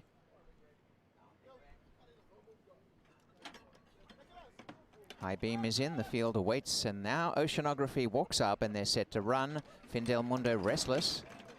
They settle. Off their race, Fin del Mundo began okay, so too Border Fox, and coming forward is Celestial Heart deep on the track, and Go-Go Alexander the center as No Cape comes through on the inside to be the leader. No Cape taken on again by Fin del Mundo, 3 wide Go-Go Alexander, 4 wide is Joshua Strike, and out wider on the track goes Celestial Heart. A break in the field to Border Fox, who's over on the inside. Out wider came High Beam, and the deeper is Oceanography. The trailer Full Star. Taking off is Joshua Strike to take on No Cape. They came out by 3 lengths to Fin del Mundo in third. A length and a half away Celestial Heart, and tucked away is Go-Go Alexander. 4 lengths away came High Beam, and on the inside Border Fox. Second last early Oceanography. 2.5 to Full Star is last. Joshua Strike assumes control up the backstretch. Going forward is Fin del Mundo behind No Cape, and Joshua Strike leads the way as they head inside the half mile. In behind the top trio, Go-Go Alexander is 4th from Celestial Heart. 2 to Border Fox gaining ground. Behind them came High Beam, Oceanography on the inside, and 2 lengths away last is Full Star. 3 furlongs to run, and going up again, No Cape to take the lead away from Joshua Strike. A couple to Fin del Mundo. Go-Go Alexander's run to third and is coming home well. And then came Celestial Heart, Border Fox. No Cape's back in front. Go-Go Alexander coming, and Border Fox is out wide, dashing home and down the outside after both of these two. Go-Go Alexander racing to No Cape, and Border Fox a chance. And as they come inside the furlong, a neck-and-neck battle, but Go-Go Alexander has gone to the front from No Cape, and now Border Fox flattening out. Go-Go Alexander goes on to win, about 3/4 to No Cape, and 3.5 Border Fox from Celestial Heart. The race time is 1:36.77.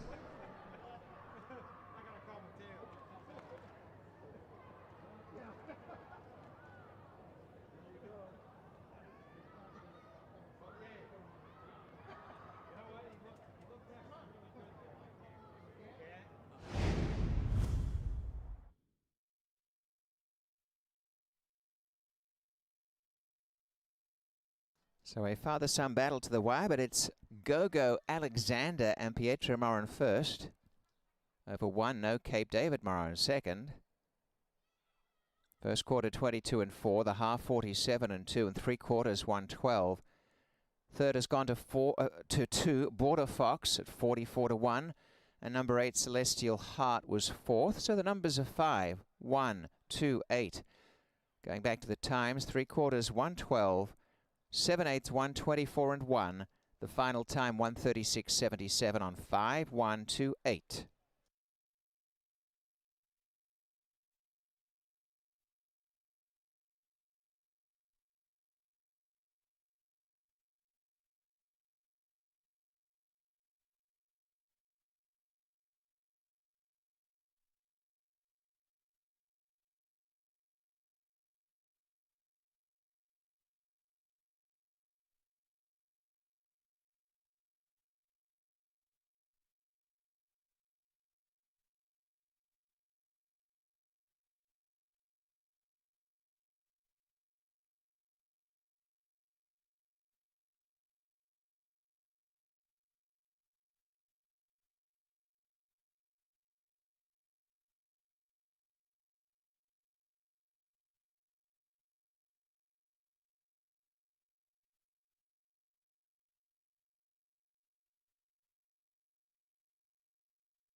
Gogo Alexander goes into the winner's circle for the first time in just a 5th lifetime start. Has been a very consistent performer with a 2nd, a 3rd and a 4th and a 5th. But today the all-important win.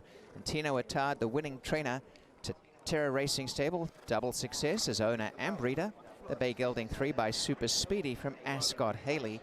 Pietro Moran running down David Moran. They ran 1-2 in the thrilling finish, and congrats to Gogo Alexander's team as they take honors. Hey, Mike. Okay, guys. Hold it right there, guys. Yeah, that's good. Look right here. Congratulations, guys. Thanks, Mike. I need one, Mike.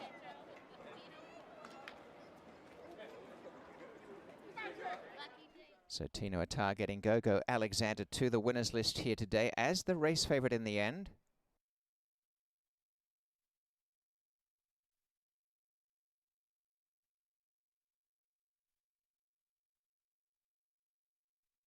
Those numbers have gone official.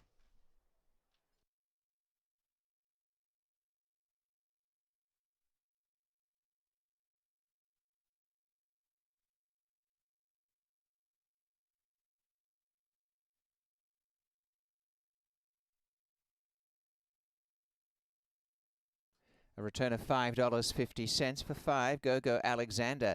A big return for number 2, Border Fox to show, paid $14.20. That exacta 5-1, $24.20. Trifecta 5-1-2, $172.25. And number 8 for the Super, $745.85. A pair of 5s in the double, $118. And the pick 3, 155 or 255. A return of $169.80. And the winner was the 1, be the king. In terms of the pick 4, 1 into 1 or 2 with 5, 5. It's a return of $460.40. In the swinger, 1-5 is $4, 2-5 is $21.30, 1-2, $12.50. They are the payouts on the 7th race.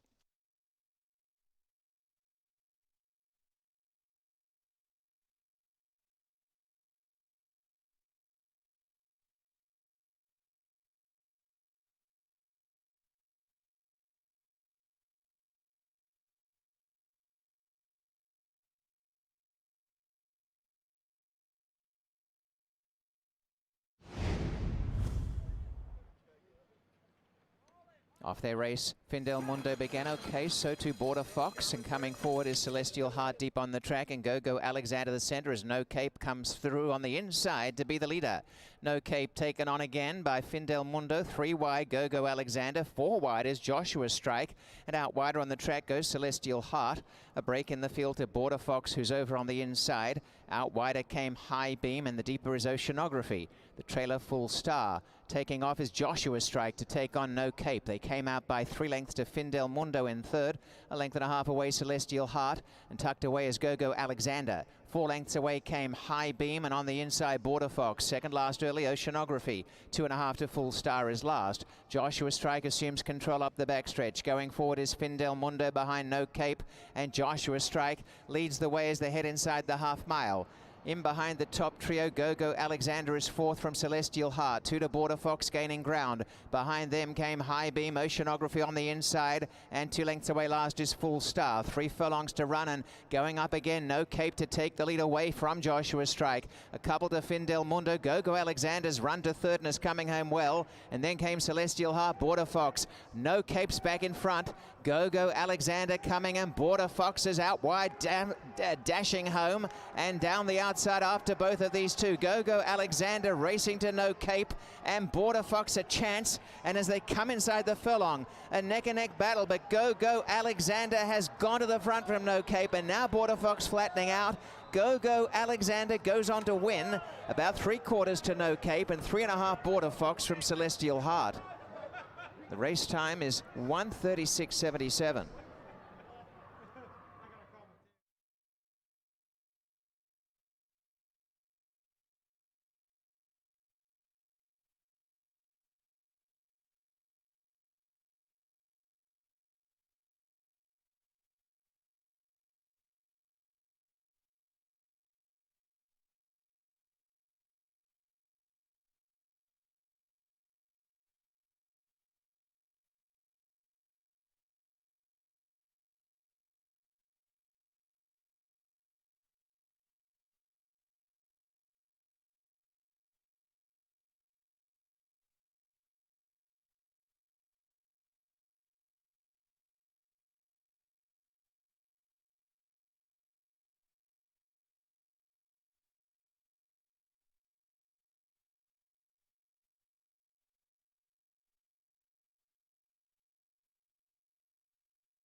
And there was the finish order, and Fin Del Mondo was claimed. Goes from the barn of Dale DeRusso to Devon Gittins for Bruno Schickedanz.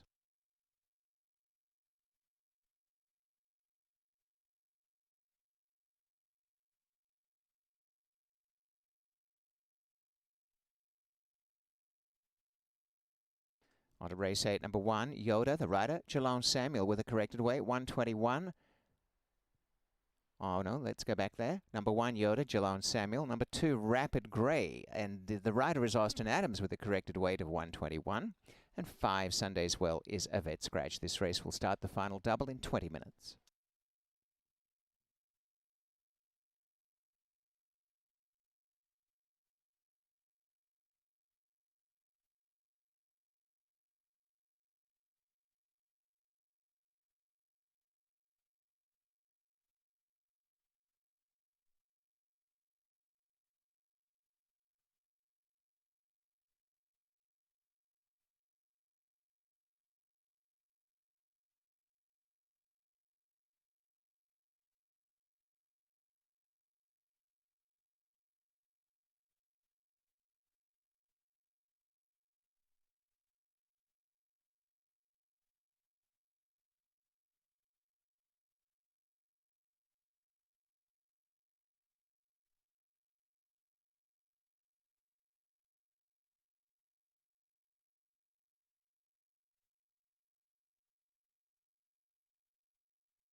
Go Alexander wins the faster of the splits, went 4/5 of a second quicker than the other split did back in race number 4. And Tino Attard and Pietro Moran team up with that one as we now start off the late double. Race 8 going 6.5, 15,000 claimers for 3-year-olds, 4-year-olds and up, non-winners of 3 races lifetime. Big scratch of the 5 Sundays Well, who would have been a big pace component, we think, of this race. But we'll start off with the one, this being Yoda. And Yoda got the win last time out, Elisa, and 4th in that race was Springer, who came back to win for 7,500. 6th place finisher Misty's Pride came back to win for 7,500. The problem is this is for 15,000 today, so this is obviously a lot tougher. And we get a rider change too, as Samuel will now take over. But you know, this barn's been really quiet this season, and the horses that they've brought over that have won have been at very big prices. And this horse was at a big price too, 15-1 when winning in that comeback race. So well prepped to win for 75 non-winners of 2. This is a tougher spot here today against horses who are fighters. So 17-1, I think I'll let him slide this afternoon. Rapid Grey's become a bit of a bad actor. He's excused usually and heads out early. He's all by himself right there, out by himself. This is just a claim that hasn't worked out to this point. Yeah, it took him for $25,000, and now we're here for $15,000. And like we said before, I kind of sound like a broken record, and I hate talking about him this way, but the barn just hasn't been live this year. Austin Adams will take over the ride today. Well-timed ride from Esmond Flores aboard Out and Out Disgrace, and now will face Non-3. You know, he could benefit from some speed up front here because he was a really nice closer back on July the 10th when coming from off of the pace to get the win, and he got there just in the nick of time. That was against 15 Non-2. This is a little tougher here today to step up and face non-winners of 3. But just if there happens to be some pace up front to chase, and we know that we've lost our main pace horse with Sunday's Well, just watch for him late in the race. Commander at Sea was a Stewart scratch on June the 26th when scheduled to face similar competition. But you know what I wrote down here, Elisa? 6.5 furlongs, question mark, because we rarely see this guy going this long. And we saw speed from him in his race at 5.5 furlongs, so you'd think you might see a little bit of early zip from him as he stretches out today to go 6.5 furlongs. Chris Douglas back aboard again this afternoon. Sunday's Well is out. The 6 is Misty's Pride. Got that very elusive second career win in that most recent race. Yeah, you know, here's the thing. This horse kind of threw me for a loop because we had showed you a replay. I think it was from June the 19th, that race. That was a monster effort from this horse, and I thought for sure on June the 26th that he'd come back with a big race, but he kind of bounced a bit. And then in his 6th start this season, he wins on a day when I thought he might be getting a little tired. So that's July the 10th. They've brought him back here today. This is a horse that comes back and forth from Fort Erie. Frickin' Macho is the number 7. Now, we were a little bit worried about our buddy there in the first couple of starts, but they dropped him in class and he ran a whole lot better. Oh, I think he might be feeling back to his old self because there's a couple of things I like about him that I know pre-race. It's like the ace up his sleeve. The last start for him, he only had 1 handler. Now he's back to 2, which means that he's feeling sassy. And the thing that I like about this horse the most is his confidence. He's got so much confidence, and I love what I saw from him last start out because it was the old Frock and Mako. He's a horse that'll bully himself around on the racetrack. He's not afraid. Like, if you throw a few horses in front of him, he'll split horses. He is incredibly brave, and he's sassy here today in the paddock too. He's showing me kind of all the signs that I've seen from him in the past when he was ready to rock. So watch for him today at 2-1. He will likely need some pace to set up in front of him. He is a closing type. Pinboy has run back-to-back solid races, and Fraser Abley will be aboard yet again. Another horse outside. Boy, the walking ring's busy for this one. Well, he's always outside, though, too. You know what else I noticed, Jeff? I think the first start back on May the 16th, they put him in backwards with the hood, you know, the whole trick. But I don't think they did that last start. Sometimes I've seen in the past them put the hood on to get him into the gate because he can be a little bit difficult about loading. Once the race is on, he's fine. And as we've heard in the past, he can be his own worst enemy. But doesn't he look calm, cool, and collected out there right now? This is 3rd start in the form cycle. He had that beautiful win off of the rest, and then the next start out, not a bad race either. Tutti Contente is the number 9. Laid a bit of an egg, I thought, in that most recent race. Yeah, I think we were all expecting something better, including myself. I had put him in the top spot, and the best he could do was finish 6th. Now, they do switch up riders yet again to Romero Mirage. This is a horse that got along very well with Sofia Vivez. She has since moved her tack down south, so it's Mirage who picks up the call for Hall of Famer Bob Tiller, who just celebrated his 2,000. Okay, how am I going to do this? Oh boy, 2,200th and first win. That's right. With Stratus. Yes. Thank you. You had to be the brains for both of us there. Number 10 is Alpha Caden, and Kieran Palmer will send out this one. Comes out of that Frock and Macho race. He had him primed and ready to go at first asking back in May, and then they brought him back about a month later for his next start back against Nominers of 3. Nominers of 3 has been a little bit of a difficult task for him. Now, he'll lose Mirage. Mirage is going to go to Bob Tiller's horse, and Ryan Munger gets the call. First time we've seen him aboard. And we'll wrap it up with Time Sapper. He's a pretty consistent horse. Has to deal with a bit of a difficult draw, though, yeah, today. And anytime I see Raffi and Dale DeRusso, it gets my attention, too. So I'll put him in for the 4th spot here today. I'm not crazy about the draw, but then again, we saw some horses like yesterday with an outside draw. Who was it? It was Lady on the Nile, who had the outside draw on the turf and was able to overcome that and get the win. So I'll include this horse in my top 4. And I forgot about the poor 12 horse. I thought the 11 was last one. This means don't go back on your word. And we can't forget this one off that monster run in that most recent race. That's right. And that was in against Little Red Domi, who went straight to the front and kept on going. This horse was able to close up some ground at 7/8 of a mile, but doesn't have 7/8 to work with here today. We'll work with 6.5 furlongs. Watch for this one late. Late double. Shall we? It sounds like a good plan to me. We're about 12 minutes away from post time for race number 8. Will Elisa's Horse Crush, Frockin' Macho, be able to pull off the victory? We're going to find out after the parade with Robert.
It is the call to post race 8, 1 Yoda, Geelong Samuel the rider, 2 Rapid Grey, Austin Adams at 121.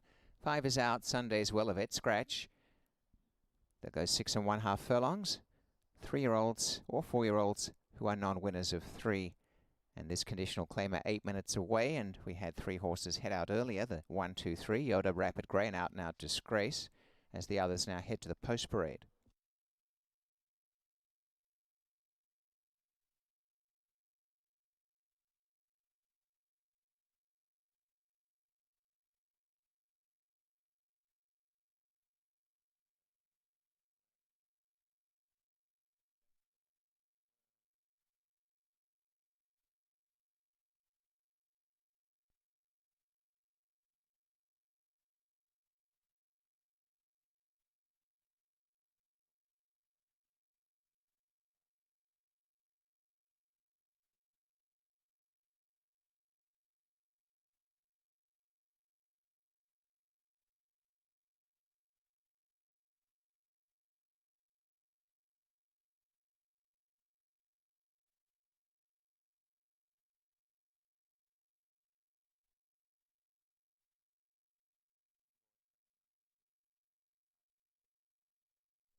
Here is the field in the post parade.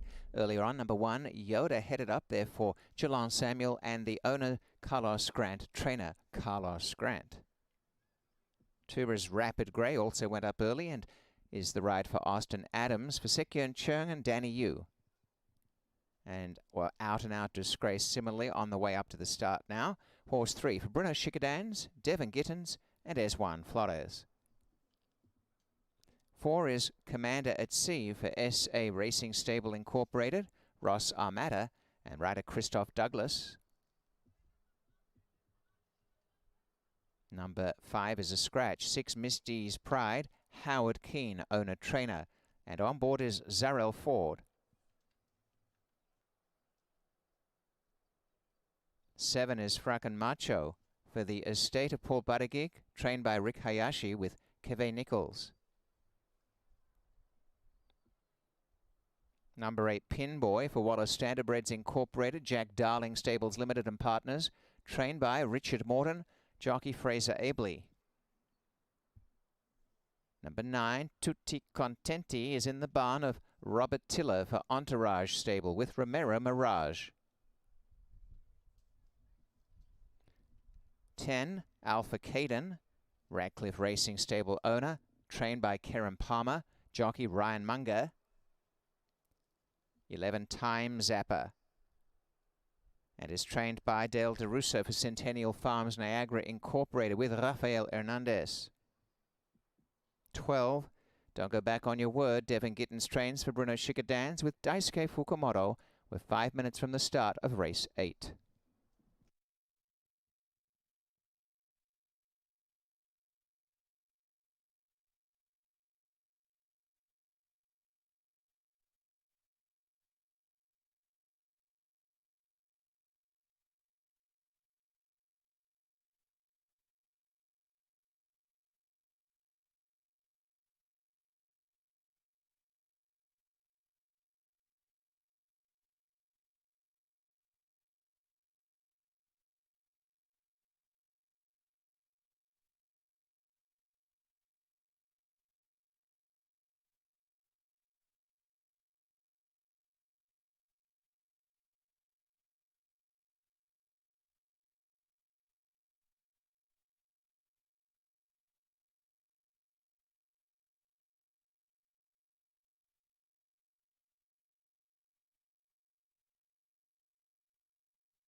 We are 3 minutes from the start.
On the way to the starting gate, and Yoda has the rail, has been waiting behind the start, and they're about to be called to the gate.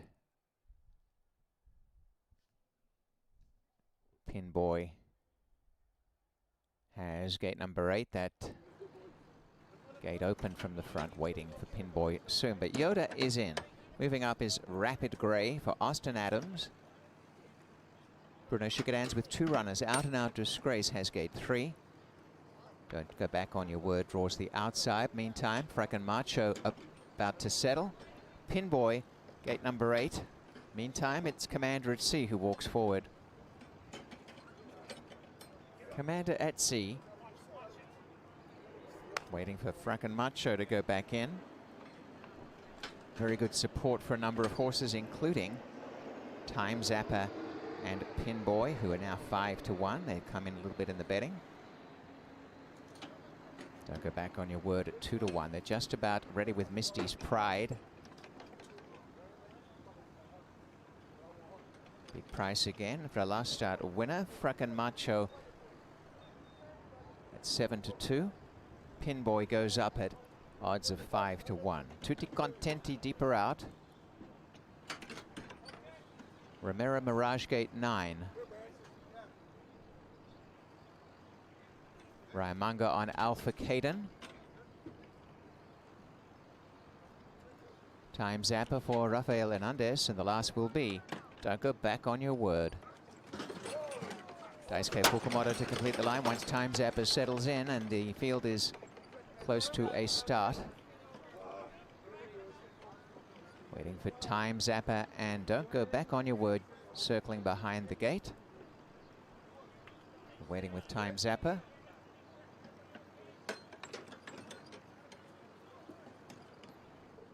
trouble with Yoda. So again, a delay before our race gets underway from the inside gate, this time with Yoda. Horse 1. 36-1 in the betting. Geelong Samuel, he was in the gate earlier, but not right now.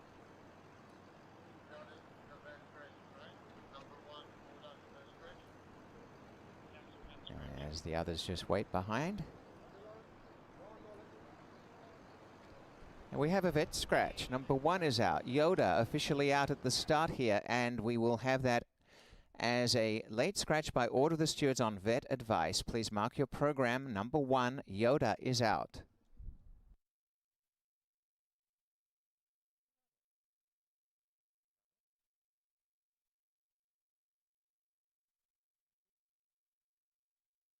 So horse 1, Yoda, a late vet scratch. Now they are staying in the gate as they did the previous race. And we await the last 2 to load. Time Zapper and Don't Go Back on Your Word. And it looks like they're not going to back them out. Yoda, a late scratch, was 35 to 6-1 at the time of the scratch.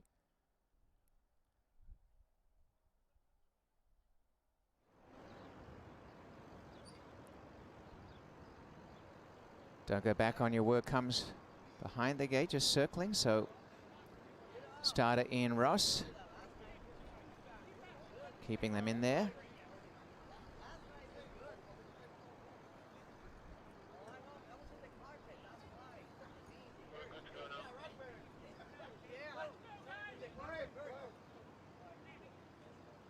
Time Zapper called in, goes up. The last is Don't Go Back on Your Word. Stand by for a start. Again, the late scratch, horse 1.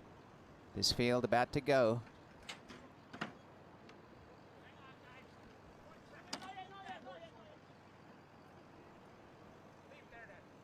And they're off. Bobbling bit, Dragon Macho back to last early, is out now. Disgrace. Tutti Contenti has run straight to the front. Away nicely was Alpha Caden, and coming through third, Frackin' Macho from Time Zapper. Misty's Pride, and up the inside with room is Rapid Grey. And then a break to Pin Boy, Commander at Sea. Don't Go Back on Your Word is second last, and out Disgrace is last.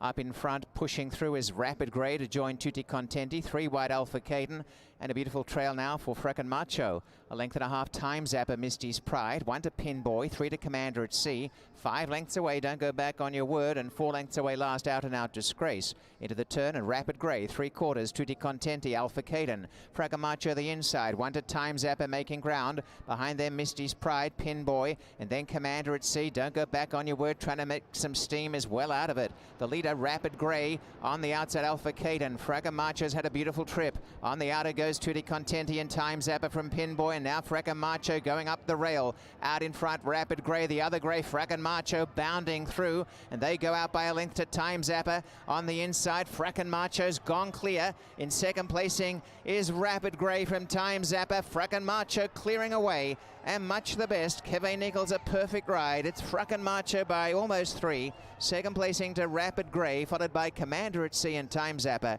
and then Don't Go Back on Your Word. 1:17:48.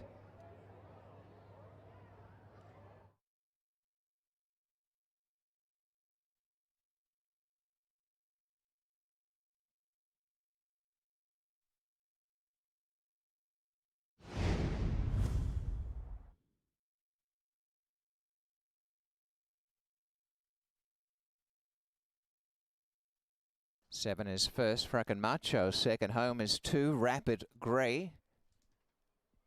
4 is third, Commander at Sea, and number 11, Time Zapper, was fourth. The numbers are 7, 2, 4, 11. Opening quarter in 23, half in 46 and 1. 3/4, 1:10 and 4. The final time 1:17:48.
And Frackan Macho comes back with the victory, and that is win number 3.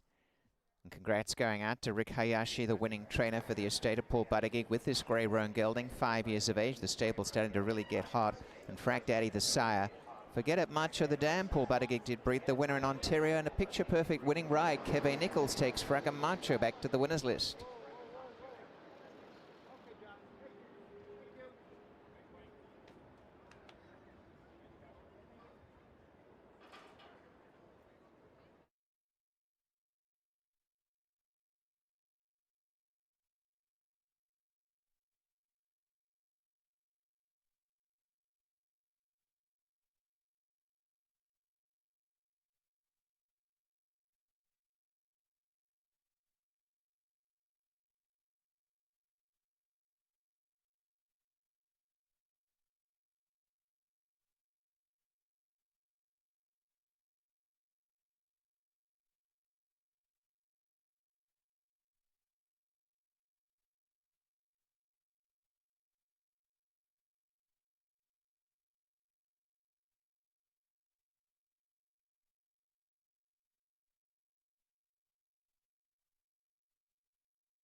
Official, the winner has returned $7.20. Number 7, Frackan Macho. $4.60 to place, 3 even to show. Number 2, Rapid Grey, $7.70 and $6.50. And a big return for Commander at Sea, $13.60. The final race, or not the final race, the previous race, Exacta, 7-2, $51.60. And the Try, 7-2 for $432. If you had the Super number 11 fourth, $5,139.95. The 5-1 double, another consolation double there, $6.60. The winners, 5-7, $29.80. And the pick 3, 5-5 into 7, or the scratches, $145.80. 2-7 swingers, $6.20. 4-7, $43.25. 2-4, $31.50. They're the 8th race payouts.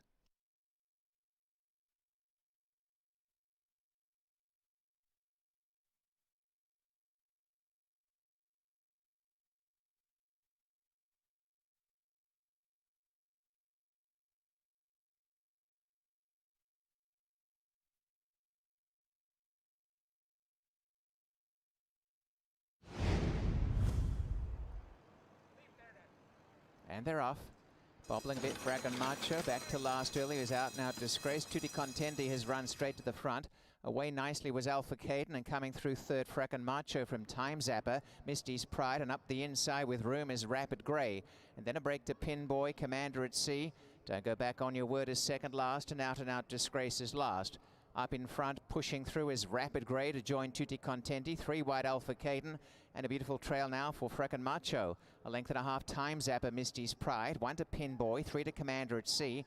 5 lengths away, Don't Go Back on Your Word, and 4 lengths away last, Out Disgrace. Into the turn, and Rapid Grey, 3/4, Tutti Contenti, Alpha Caden. Frickin' Macho the inside, 1 to Time Zapper making ground. Behind them, Misty's Pride, Pinboy, and then Commander at Sea. Don't Go Back on Your Word, trying to make some steam, is well out of it. The leader, Rapid Grey, on the outside, Alpha Caden. Frickin' Macho's had a beautiful trip. On the outer goes Tutti Contenti and Time Zapper from Pinboy, and now Frickin' Macho going up the rail. Out in front, Rapid Grey, the other Grey, Frickin' Macho bounding through, and they go out by a length to Time Zapper. On the inside, Frickin' Macho's gone clear. In second placing is Rapid Grey from Time Zapper. Frickin' Macho clearing away, and much the best. Kevin Nichols, a perfect ride. It's Frickin' Macho by almost 3. Second placing to Rapid Grey, followed by Commander at Sea and Time Zapper, and then Don't Go Back on Your Word. 1:17:48.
There is the finish order for the 8th race.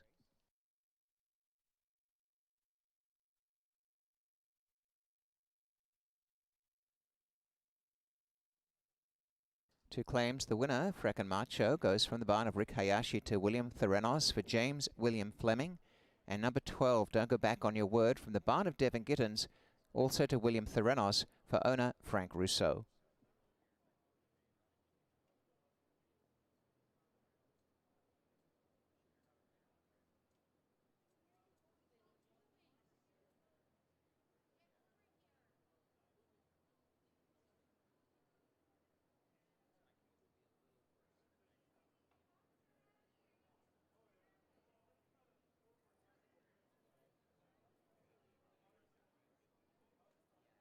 Final race will be on the inner turf, and the carrier from the jackpot high 5, $34,069.74.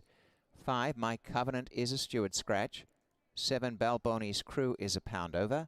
And 12, Paradise Perfect, and 13, Professor Reload. The also eligibles are also Stewart scratches. 17 minutes to race 9.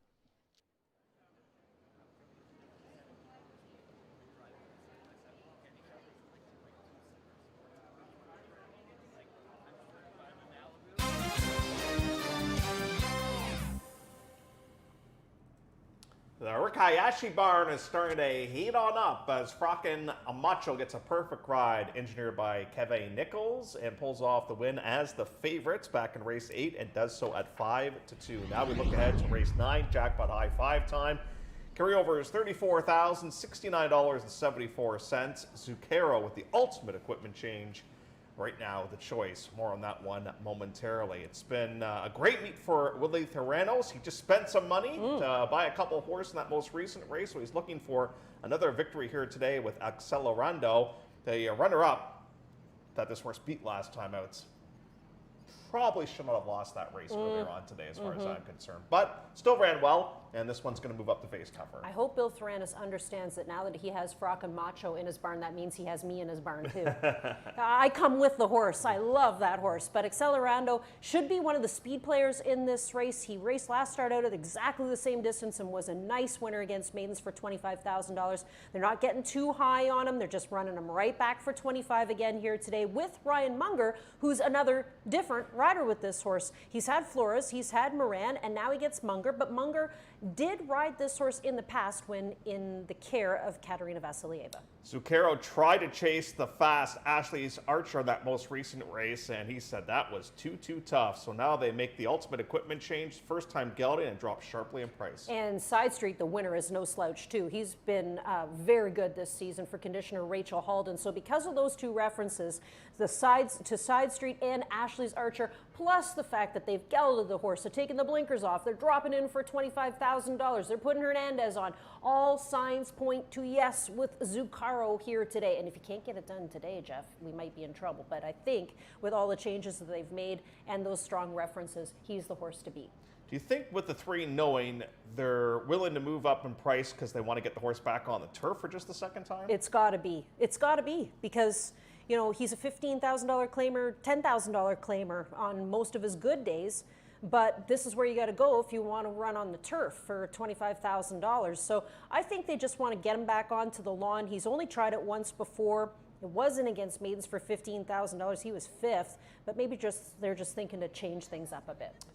Number 4, it's in the cards right now at 4-1. So taking some action with the drop down in class here today, but a one-time winner in 17 starts. Well, it's in the cards goes out for DePaulo, and keeping with the theme today of dropping horses in price, that's exactly what's happening with this one, dropping from $40,000 in for $25,000.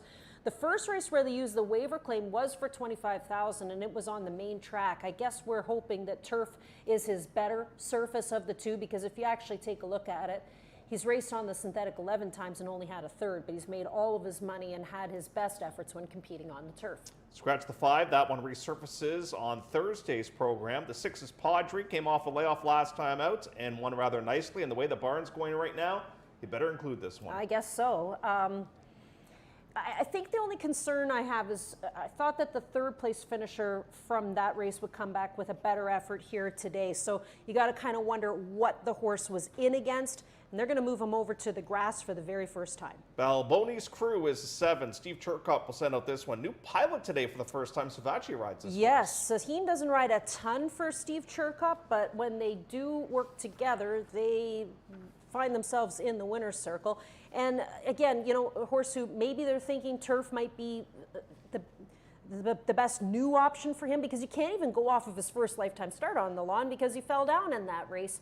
So, I mean, I think they're hoping that the turf kind of moves him up a little bit. Some kind of mischief as the 8 reminds me a little bit of knowing, you know, this is a horse that hasn't been on the turf all that much. Just the second start for this one on the Second grass. start on the lawn, and when he was competing on the turf course, it was on the EP Taylor, and it was a good surface when he was on it. So this is a different turf course for him here today, and keep in mind that at 7.5 furlongs, he's got to travel around those 2 turns. Now, he has been going 2 turns on the synthetic surface. They dropped him from 40 in for 25. They've changed trainers since, who will add the blinkers. Draw Boots is the number 9. We get in for a lower price tag here today. Kudos for that victory off a long layoff back on May the 23rd, but maybe it was a little bit too tough last time. You called it, you know, in that first in the comeback race, because the horse hadn't competed since 2024, and you said, look, if you want to try and steal a race, no one's going to look at a horse who hasn't raced since 2024, and that's exactly what happened. The horse won for fun against Maidens for 25. I would agree that the last start was just too tough. Those are good horses, Weller Green, and now today we'll go back down in for $25,000. I think we'll try turf one more time, Jeff, and he showed speed in his most recent race on the grass as well. Same angle happened earlier on today with Armstrong. Everybody was terrified to claim the horse. The horse ran off the screen. Number 10 is Connor. He's consistent for the most part, but I don't like that he gave it up so easily last time out. No offense or anything, but he's consistently frustrating. Yes, I have played this horse so many times, and he's still in my ticket here today just simply because of the respect I have for the outfit. But, you know, he could be up forwardly placed. That's where I find him generally, but then sometimes when he gets up there on the front end, he just decides, yeah, that's about it for me, and packs his bags and goes home. We need to see him carry that to the wire. Elisa, are you waiting for a holiday? Well, it'll be like January, right? That's yeah. right.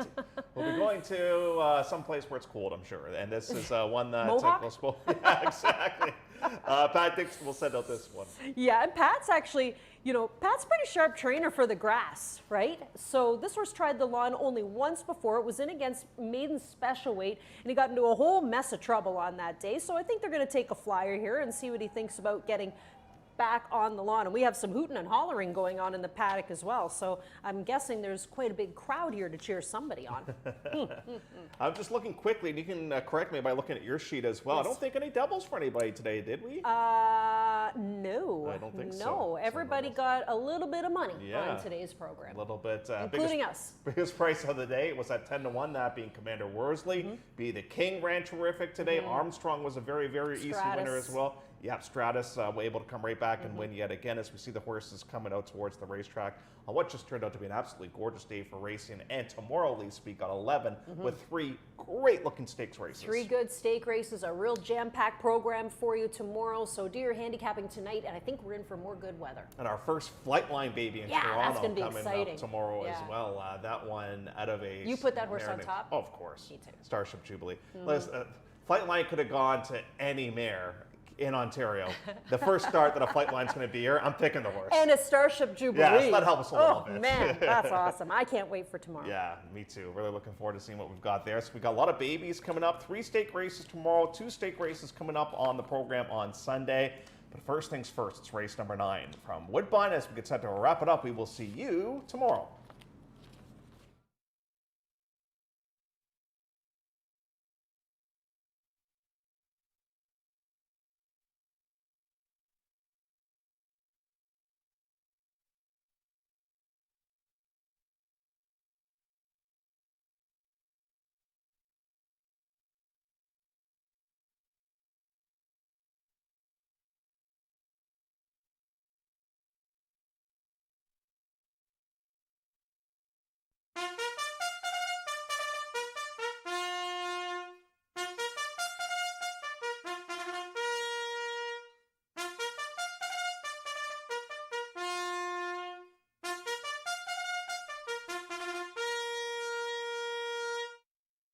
Call to post. Final race today is on the inner turf. Number 5, My Covenant, a Stewart Scratch, along with 12 Paradise Perfect and 13 Professor Reload. 7 Balboni's Crew, £1 over, and the carryover is $34,069.74 in the jackpot high 5. They'll go 7 1/2 furlongs as they head to the post parade here. 3-year-olds and up, non-winners of 2.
In the post parade, here's the field. Number 1 is Accelerando for William Theranos, Bull and Bear Racing Stable, and jockey Ryan Munger. 2, Zucchero, owned by Raroma Stable Incorporated, trainer Kevin Attard with Rafael Hernandez. Number 3 is Knowing, Hannah Springer, training for Tequesta Racing Incorporated, Max Stables, with Christoph Douglas. Number 4, It's in the Cards, Mike DiPaolo, the trainer for Overheath Stable Lee C, with Emma Jane Wilson. 5 is a scratch.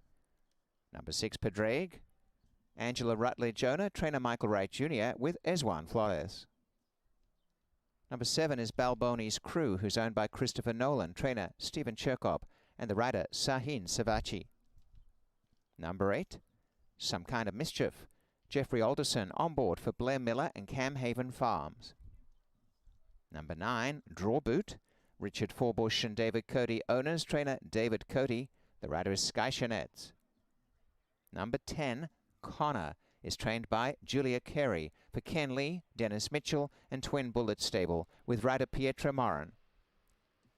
And 11, Waiting for a Holiday, trained by Patrick Dixon for Colebrook Farms, and on board is Austin Adams. This field headed to the start on the Bet365 in a turf, 5 minutes away, race 9.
Now the field for the final race. This field is headed to the start.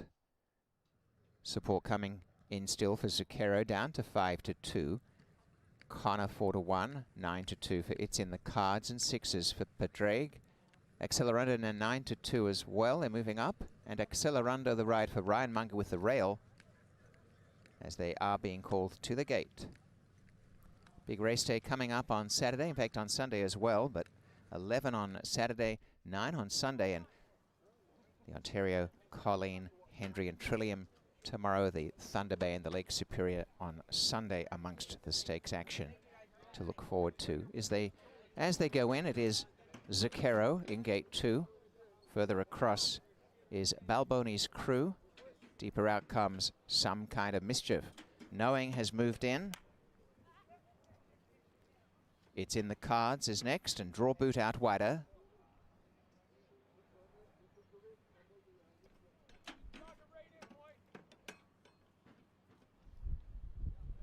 Now the last couple. Draw Boot almost there. Connor is waiting for a Holiday.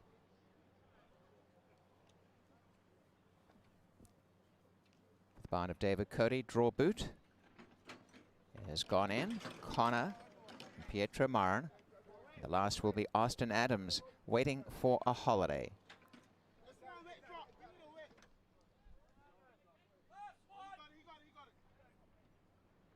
Completes the lineup, and they are set to run. Moffin Racing, very good start. Away very sharply, Connor from the outside, and driving through is Padraig. On the rail, Accelerando. Handy is Zucchero. Behind them is Knowing, and It's in the Cards, caught a little bit wider, and even deeper still is Draw Boot as they go into the turn. And Balboni's Crew is over on the inside, fighting quite a lot as they turn. Draw Boot went wide, Waiting for a Holiday, moving up between horses, and last is Some Kind of Mischief. Showing the way as they head to the backstretch are Connor and Padraig. Connor the outside, 2.5 Accelerando, followed by Knowing. On the rail is Zucchero. Just behind in the center is It's in the Cards. Racing 3 wide, Draw Boot. 1.25 length, Waiting for a Holiday and Some Kind of Mischief. And trailing the field is Balboni's Crew, 3 away last. Head to head still Connor and Padraig, digging in on the inside at the half mile by 2.5 to Accelerando. 4 lengths to Zucchero. On the inside, It's in the Cards is making ground now on the inside of Knowing and Draw Boot. 1.5 length, Waiting for a Holiday. Second last, Some Kind of Mischief, and still last is Balboni's Crew. They race to the 3/8 and out in front. Connor got the better of Padraig. Accelerando is running on. 2.5 away, and fourth is Zucchero. It's in the Cards has started to make some ground on the inside, and then Waiting for a Holiday. They turn, and it's Connor still in front. Connor the leader. Accelerando ranges up on the outside, and 2 lengths behind them Zucchero, and switching course down the extreme outside as It's in the Cards, and the leader getting away Accelerando, and It's in the Cards trying to make up the ground is on the outside for Emma Jane. Accelerando in front. It's in the Cards coming up on the outside, a shade too late, and Accelerando the winner from It's in the Cards and Connor, and back in fourth was Zucchero, and behind them Waiting for a Holiday and Balboni's Crew out wide, and the time 1:30.20.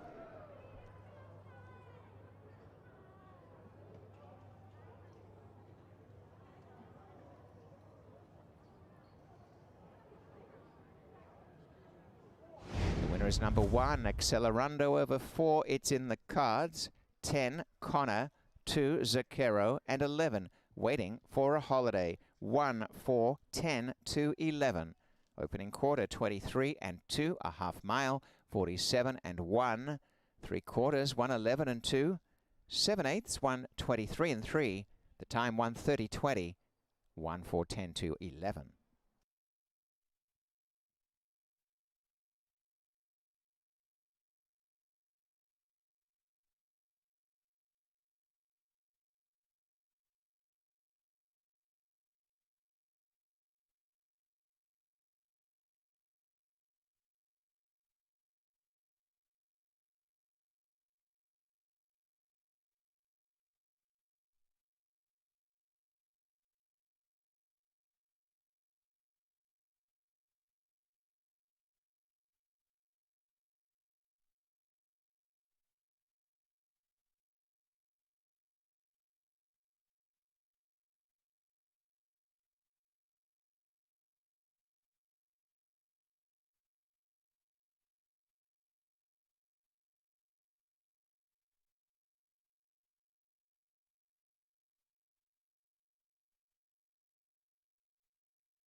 $10.10 for Accelerando. The result official, 470 and 280, and it's in the cards, 440, 360 and 10 Connor, 370.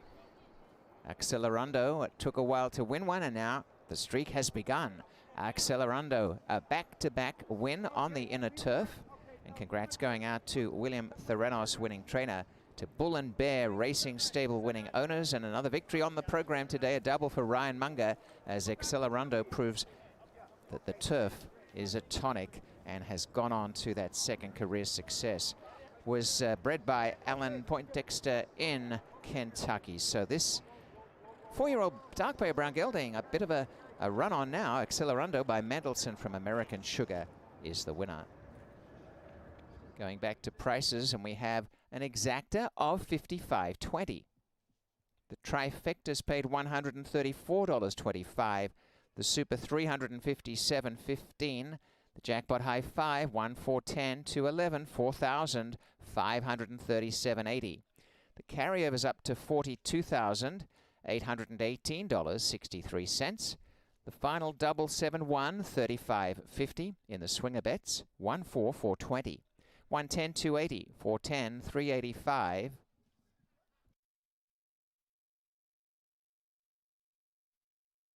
Pick 3 has paid $47.35. And the numbers 5 into 1, 5, or 7 with 1. The pick 4, the first leg, the 5, and it was 5, 5, 1, 5, or 7, and the 1, a return of $741.20. The pick 5, first leg 1 or 2, $2,300.15. 5 of 6, that's all you need in the pick 6. And the numbers starting with the 1 in that sequence, it's $200.40 the return. The carryover's up to $2,322.37 for tomorrow's program on Saturday.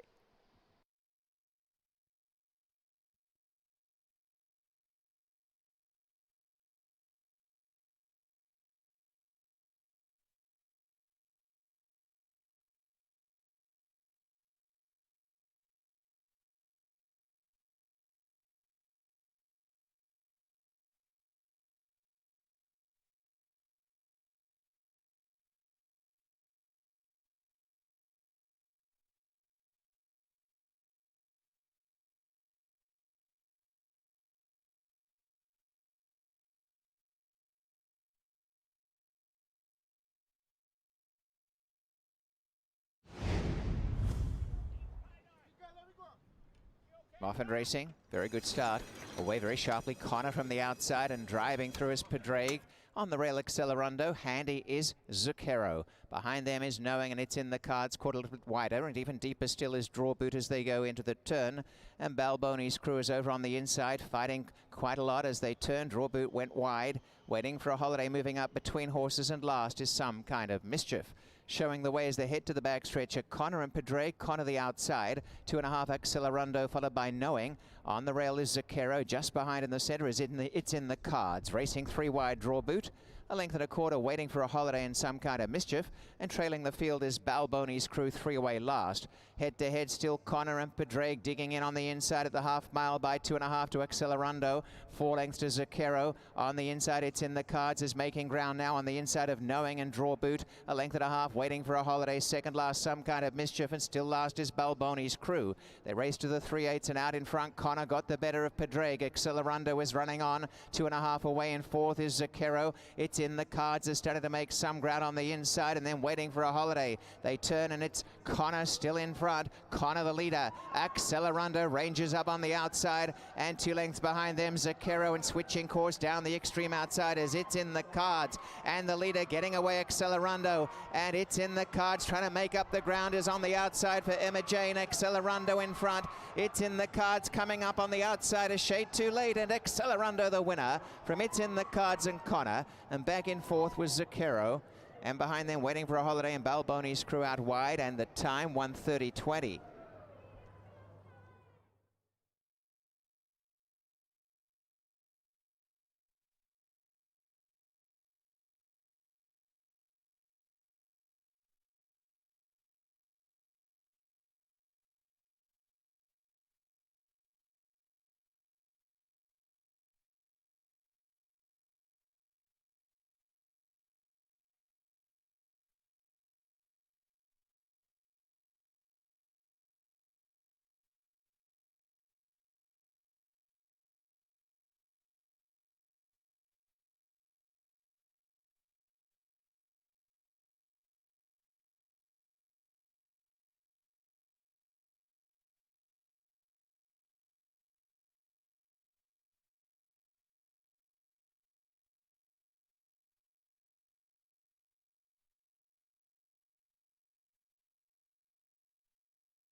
There is the final race order for the placings, and congrats to Accelerando's team as they conclude the program. We are back on an 11-race card on Saturday, 3 stakes races, Sunday with 9 and 2 then, and we have Woodbine Mohawk Park tonight. Thanks for joining us on track. Those who've been watching and wagering on the Woodbine Signal, wishing you all a very good night.